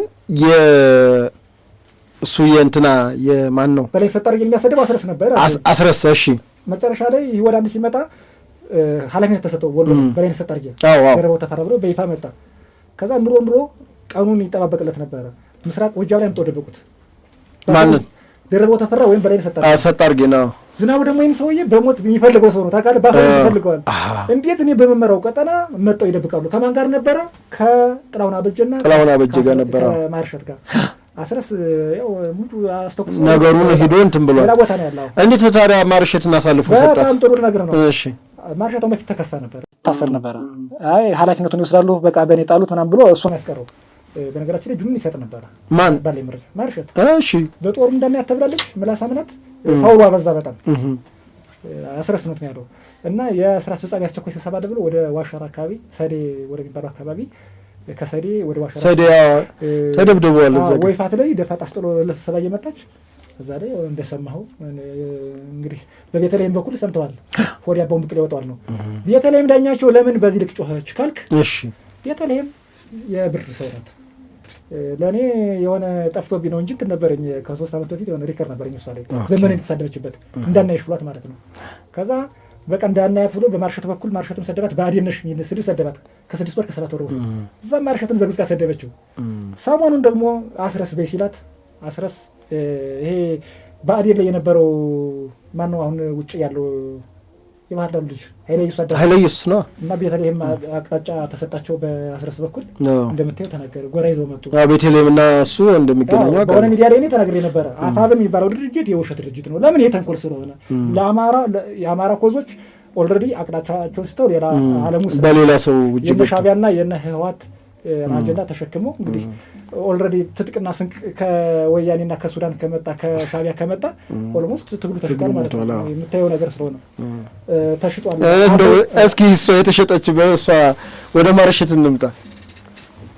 ማርሸትን እንዴት በዚህ ልክ አሳልፎ ሰጣት ብዬ እኮ ነው እኮ እንግዲህ ዋናው በእሷ በኩል የሚያስተነፍስ የነበረ ማርሸት ዝናቡን አልተማረም ትለዋለች፣ ትንቀዋለች። ስትሰክር በተለይ ይህ ደንቆራ ራሱን የመራ ምለት ትናገራለች። በይፋ ነው ማርሸት አንዱ ላይ 2 ከጠጣች ትናገራለች።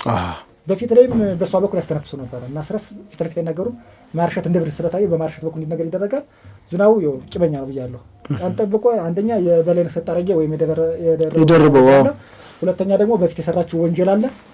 ዳሞት ፈርስት ምናምን ያለች ፌክ አካውንት ከፍታ ሰድበዋለች እሷ ማርሸት። ስለዚህ በስብሰባ ሰበብ ያው ተበቀላት። እውነታው ይሄ ነው። ስብሰባ ተጠርቶ ነው የሄደው ማርሸት። ኦኬ እና አይመጣም ነበር በዛ ነው ምንም አይሆንም ምናምን በሚል ነው እንደው እስኪ አሁን በምን ሁኔታ ነው ያለው ማርሸት?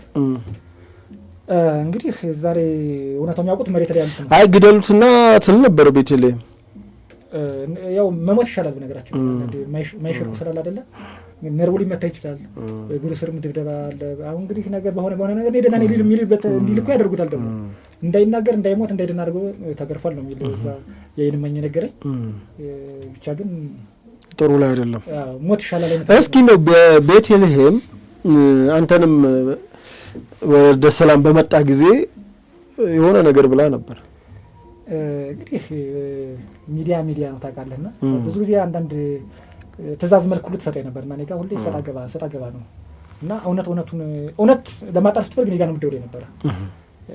ኤልያስ ጋር እውነት አለ በቃ እዛ በኋላ እሷ እንትን ነው የሆነ ተጠራጠርበት ነገር እነግራታለሁኝ እና ደውለው እንደነገሯት ኤልያስ አያደርገውም ካደረገው አልፋታውም ብላ ተናግራለች። እዛ ቲክታክ ላይ ማለት ነው ቆርጠው ልከውልኝ ነበር ያለችበትን ማለት ነው።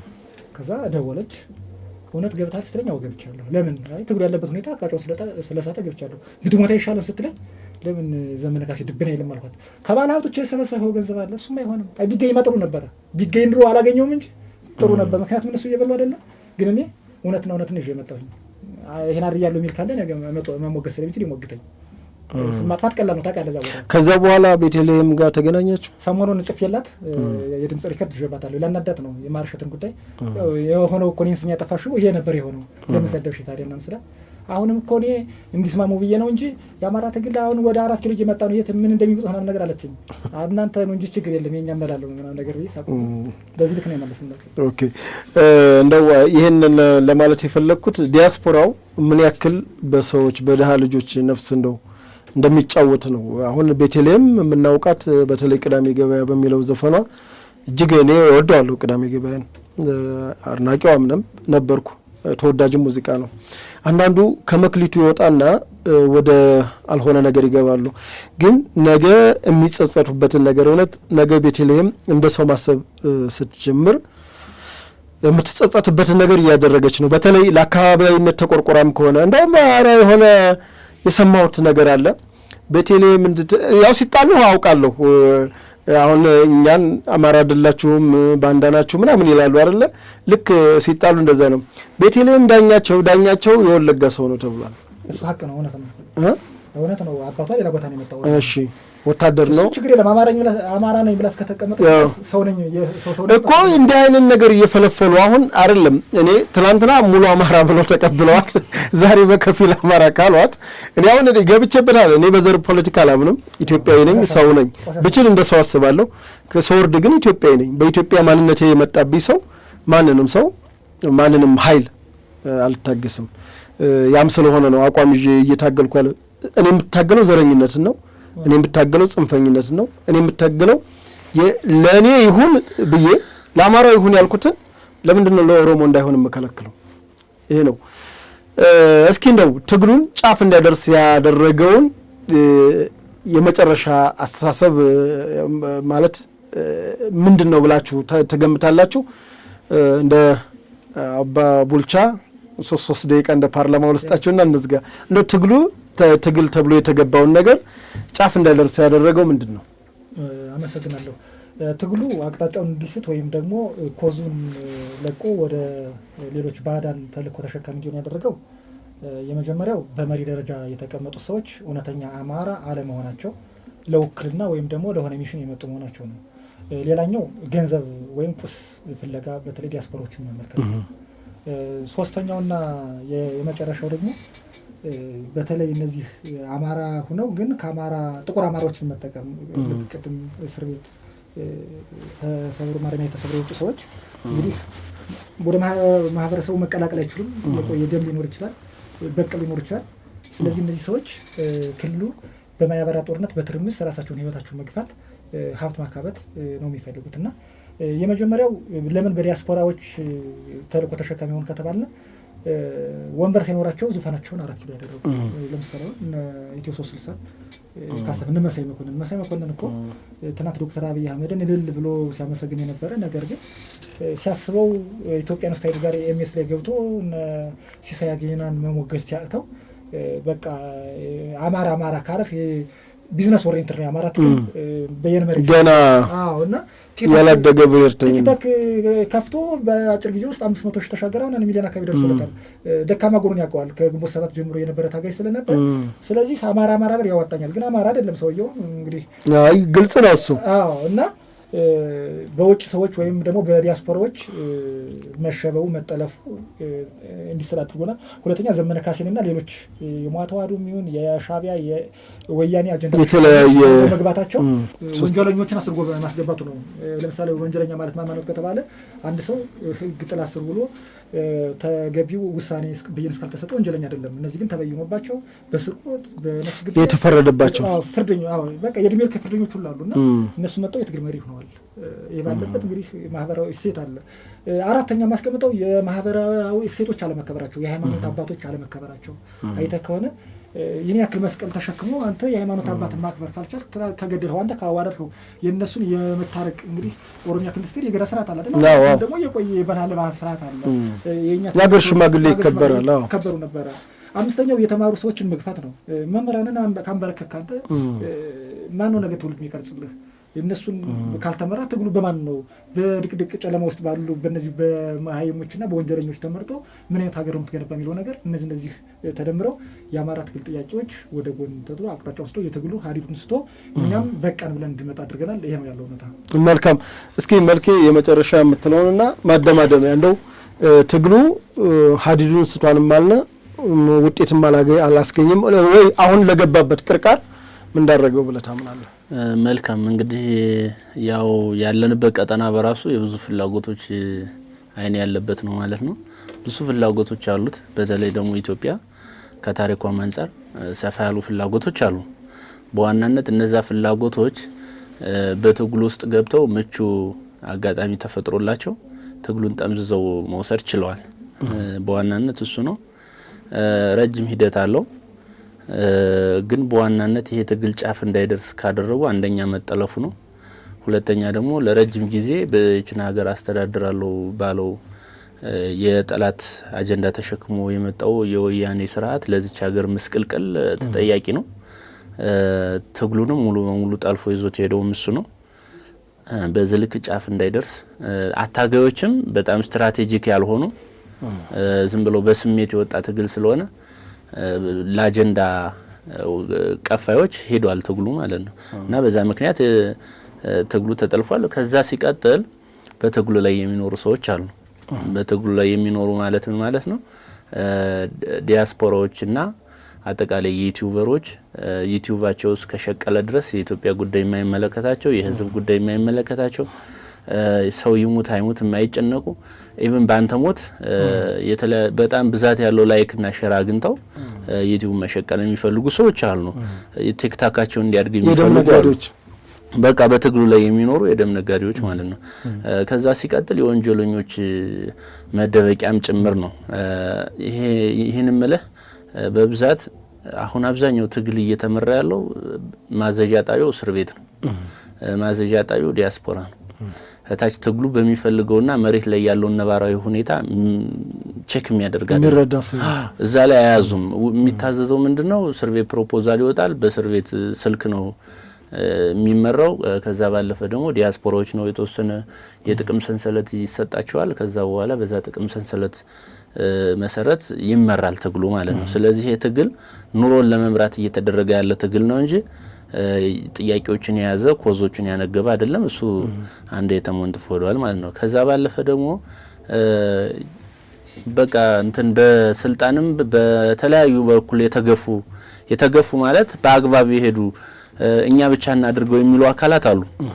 ለምሳሌ የተለያዩ ሂደቶችን ሲያደርጉ የነበሩና አንዳርጋቸው ጽጌን ብንመለከት የወልቃይትን በይሁንታ ግጫውን በይሁንታ አሳልፎ የሰጠ ሰው ነው። አሁን ደግሞ በቀጥታ እዚህ ትግል ፊት አውራሪ ሆኖ እየመጣ ያለበት ሁኔታ አለ። ገዱልልን ይሄ ነው እየሆነ ያለው። ስለዚህ አኩራፊ ኃይሎች እየመሩት ነው ማለት ነው። በጥቅሉ ጠቅለል ሲል ይሄ ትግል በተለይ ደግሞ የአማራ ጥያቄዎችን ትክሻቸው ላይ ይዘው የነበሩ መሪዎቻችን ያጣንበት ሂደት አለ። አብዛኛው ትግል ቀኝ ውስጥ ያሉትም አሉ። ቀኝ ውስጥ ያሉትም ከፋኖ አንድ እግራቸውን አድርገው የሚታገሉ አሉ። ከትግሉ ውስጥ የሚገቡበት መንገድ አለ። በተለይ ቀኛ አሁን ኤልያስ በደንብ በተደጋጋሚ ሲናገሯቸው ስለነበር ዛሬ አልጠቀሰውም እንጂ ቀኞች አሉ። ቀኞችና ይሄ አጠቃላይ አሁን ላይ ያለው ትግል በጥቅሉ የወንጀለኞች ወንጀላቸውን ለመከላከል የሚደረግ ትግል ብቻ ነው እየተደረገ ያለ ማለት ነው። አሁን እንግዲህ ያው ቀኞች ብዙ ጊዜ አሁን ከቅርብ ጊዜ ወዲህ ነው መዝገብ ቤቶች ይወድማሉ፣ የጤና ተቋማት፣ የፋይናንስ፣ የመዘጋጃ ሰነዶች ያሉባቸው ነው እና እኔ እንደውም የሆነ የዛሬ አመት ነው የሰራሁት። እንዴት ነው አንድ ማህበረሰቡን ነጻ ያወጣለሁ ያለ ቡድን እንዴት ነው የሲቪል ተቋሞችን ሄዶ ሰነድ የሚያወድመው? ነገ እኮ ኦዲት የሚደረጉት በዛ ሰነድ ነው። ህብረተሰቡ ንቃ ውጣና ጠብቅ ብዬ ሁሉ አውቃለሁ። እና እንደው ቀኞችን እሺ ባህል የሚገርም ይሄ የመጠለፉ አንዱ ማሳያ ይሄ ነው። እንዴት እንደሆነ ታውቃለህ? ለምሳሌ ፋኖ አሁን ለአማራን ኮዝ ይዞ ታገለ ይባላል አይደል? ሄዶ ግን ፋይናንስ ተቋማትን ያቃጥላል፣ ብድር ያለበት ይመስል ማለት ነው።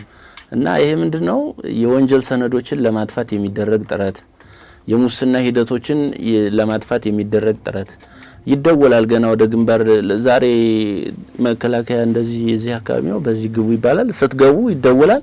ይህንን ቦታ አቃጥሉ። ምንም የማይመለከተው የትምህርት ተቋማት ሰነዶች ያቃጥላል፣ የገቢዎችን ወረቀት ያቃጥላል፣ የመሬት ሰነዶችን ያቃጥላል። ይሄ ምንድነው በቀጥታ ከውስጥ ወንጀለኞች ወንጀላቸው እንዳይገኝ የሚያደርጉት ሂደት ነው። ታገዩ ደግሞ ዝም ብሎ እየመሰለው ያቃጥላል እንጂ ከትግሉ ጋር የማይገናኙ የፋይናንስ ሰነዶች ምን ያደርጋል? የንግድ ሰነዶች ምን ያደርጋሉ? የመሬት ሰነዶች ምን ያደርጋሉ? የትምህርት ሰነዶች ምን ያደርጋሉ? ከትግሉ ጋር የሚገናኙ አይደለም። ግን ወንጀል መደበቂያ ነው እያደረጉ ያሉት ያልኩ ለዛ ነው። ወንጀላቸውን ለመደበቅ የሚደረግ ትግል ነው አሁን ያለ እንጂ አማራ የነጻነት የቀኞችም ዓላማ አላቸው ማለት ይሄ አንዱ ግሩን ጫካ አንዱ ግሩን ቢሮ ያረጋ የጥፋት ሰነዱ እንዲጠፋለን ነው። ሀገር ሰላም ቢሆን የሽግግር ፍትህም ቢኖር ተጠያቂነት ይመጣል ብለው የሚያስቡ ሰዎች የሚያደርጉት ትግል ነው እና ከሁለት ረግጠው ያሉ ትግል ነው።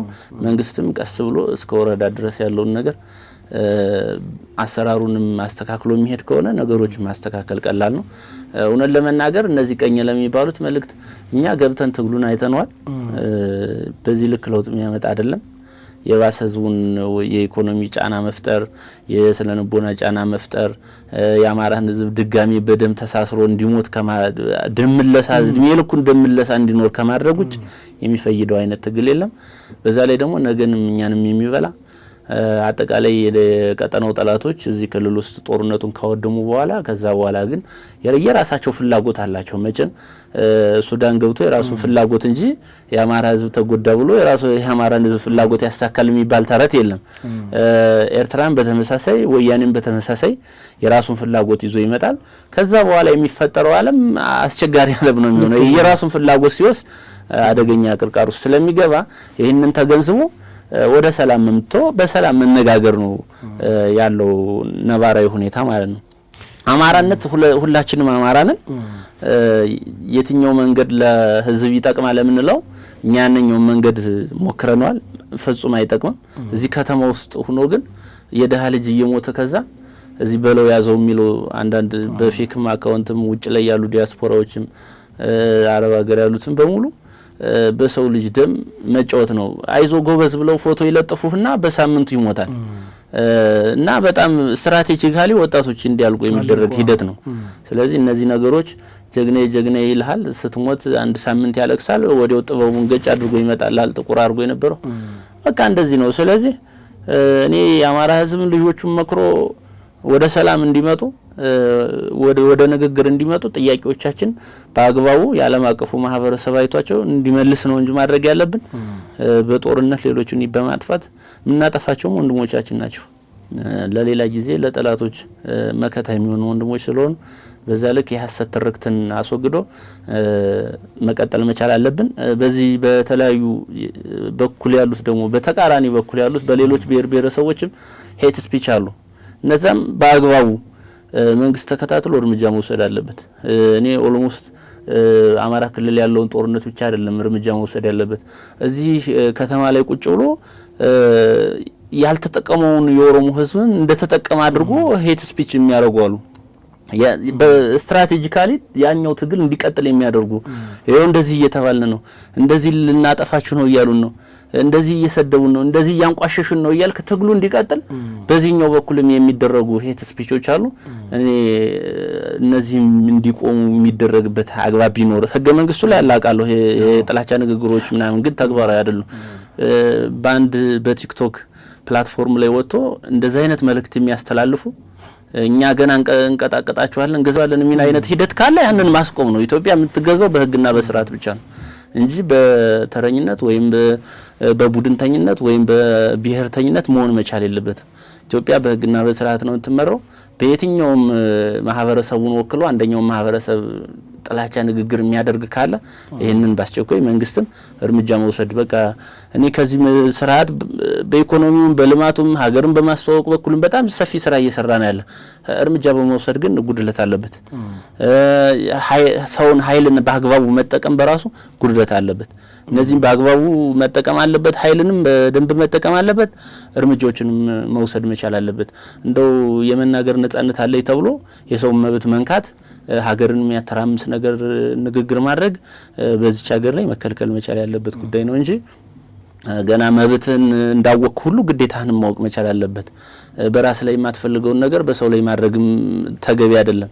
ስለዚህ በአንድ በኩል በዛ በኩል ያለው ማህበረሰብ እየወረፍክ በዚህኛው በኩል ያለ እንደፈለገ እንዲናገር የምታደርግበት ነገር መቆም መቻል አለበት። በየትኛውም ብሔረሰብን ወክሎ የሚደረጉ የብሔር ጥቃቶች፣ ማንቋሾሾች በህግ መታገድ አለባቸው። ለዚህ ደረጃ የሚያደርሱን በለውጡ ሰዓት አማራ የሚባል የለም ብሎ የመጣን ሰውዬ በህግ አግባብ አለመጠየቅ በራሱ ለዚህ ውጥንቅጥና ለዚህ ስትራቴጂክ ጠላት ሆኖ እንዲመጣ ኢትዮጵያን ሀገሩን ክዶ ሱዳንን በድላለች የሚል የክህደት ቋንቋ የሚናገርን ሰው በአግባቡ ከስር ተከታትሎ በህግና አግባብ እርምጃ ለመውሰድ ጭምር ስለሆነ መንግስትን በአጥብቆ መጠየቅ ያለብን አስቸኳይ እርምጃ እንዲወሰድ ህግና ስርዓት መከበር መቻል እንዳለበት ነው ማስተላለፍ ፈልገው። በእኔ በኩል ጨርሻለሁ። እሺ፣ አመሰግናለሁ። ውድ የሀቅና ሳቅ ሚዲያ ቤተሰቦች ያደረግነው የተወያየነው ውይይት እጅግ ትምህርት እንዳገኛችሁበትና ብዙ እስከዛሬ በተለያዩ ሚዲያዎች ያላገኛችኋቸው እውነቶች ተነግረዋል ብዬ አምናለሁ። በእናንተ ጥያቄ ሌላ ጥያቄ ካላችሁ በሌላ ጊዜ ተመሳሳይ እነሱኑ እንግዶቻችን ቃል ግቡልን። ጥያቄ ከቀረበ እንደምትቀርቡና ማብራሪያ እንደምትሰጡ ጥያቄ ካላችሁ እንግዶቻችን ደግሞ ይቀርባሉ።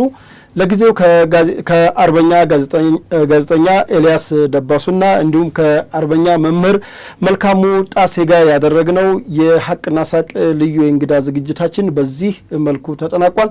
ሳምንት በሌላ ፕሮግራም በሌላ ዝግጅት እስከምንገናኝ ሰላም ቆዩን እያል የዘወትር የሀቅና ሳቅ መርህ የሆነውን መነሻችንም መድረሻችንም ኢትዮጵያ ናት። ለኢትዮጵያ ሰላም፣ ለኢትዮጵያ ብሔራዊ ጥቅም ተክተን እንሰራለን። ሰላም ቆዩን።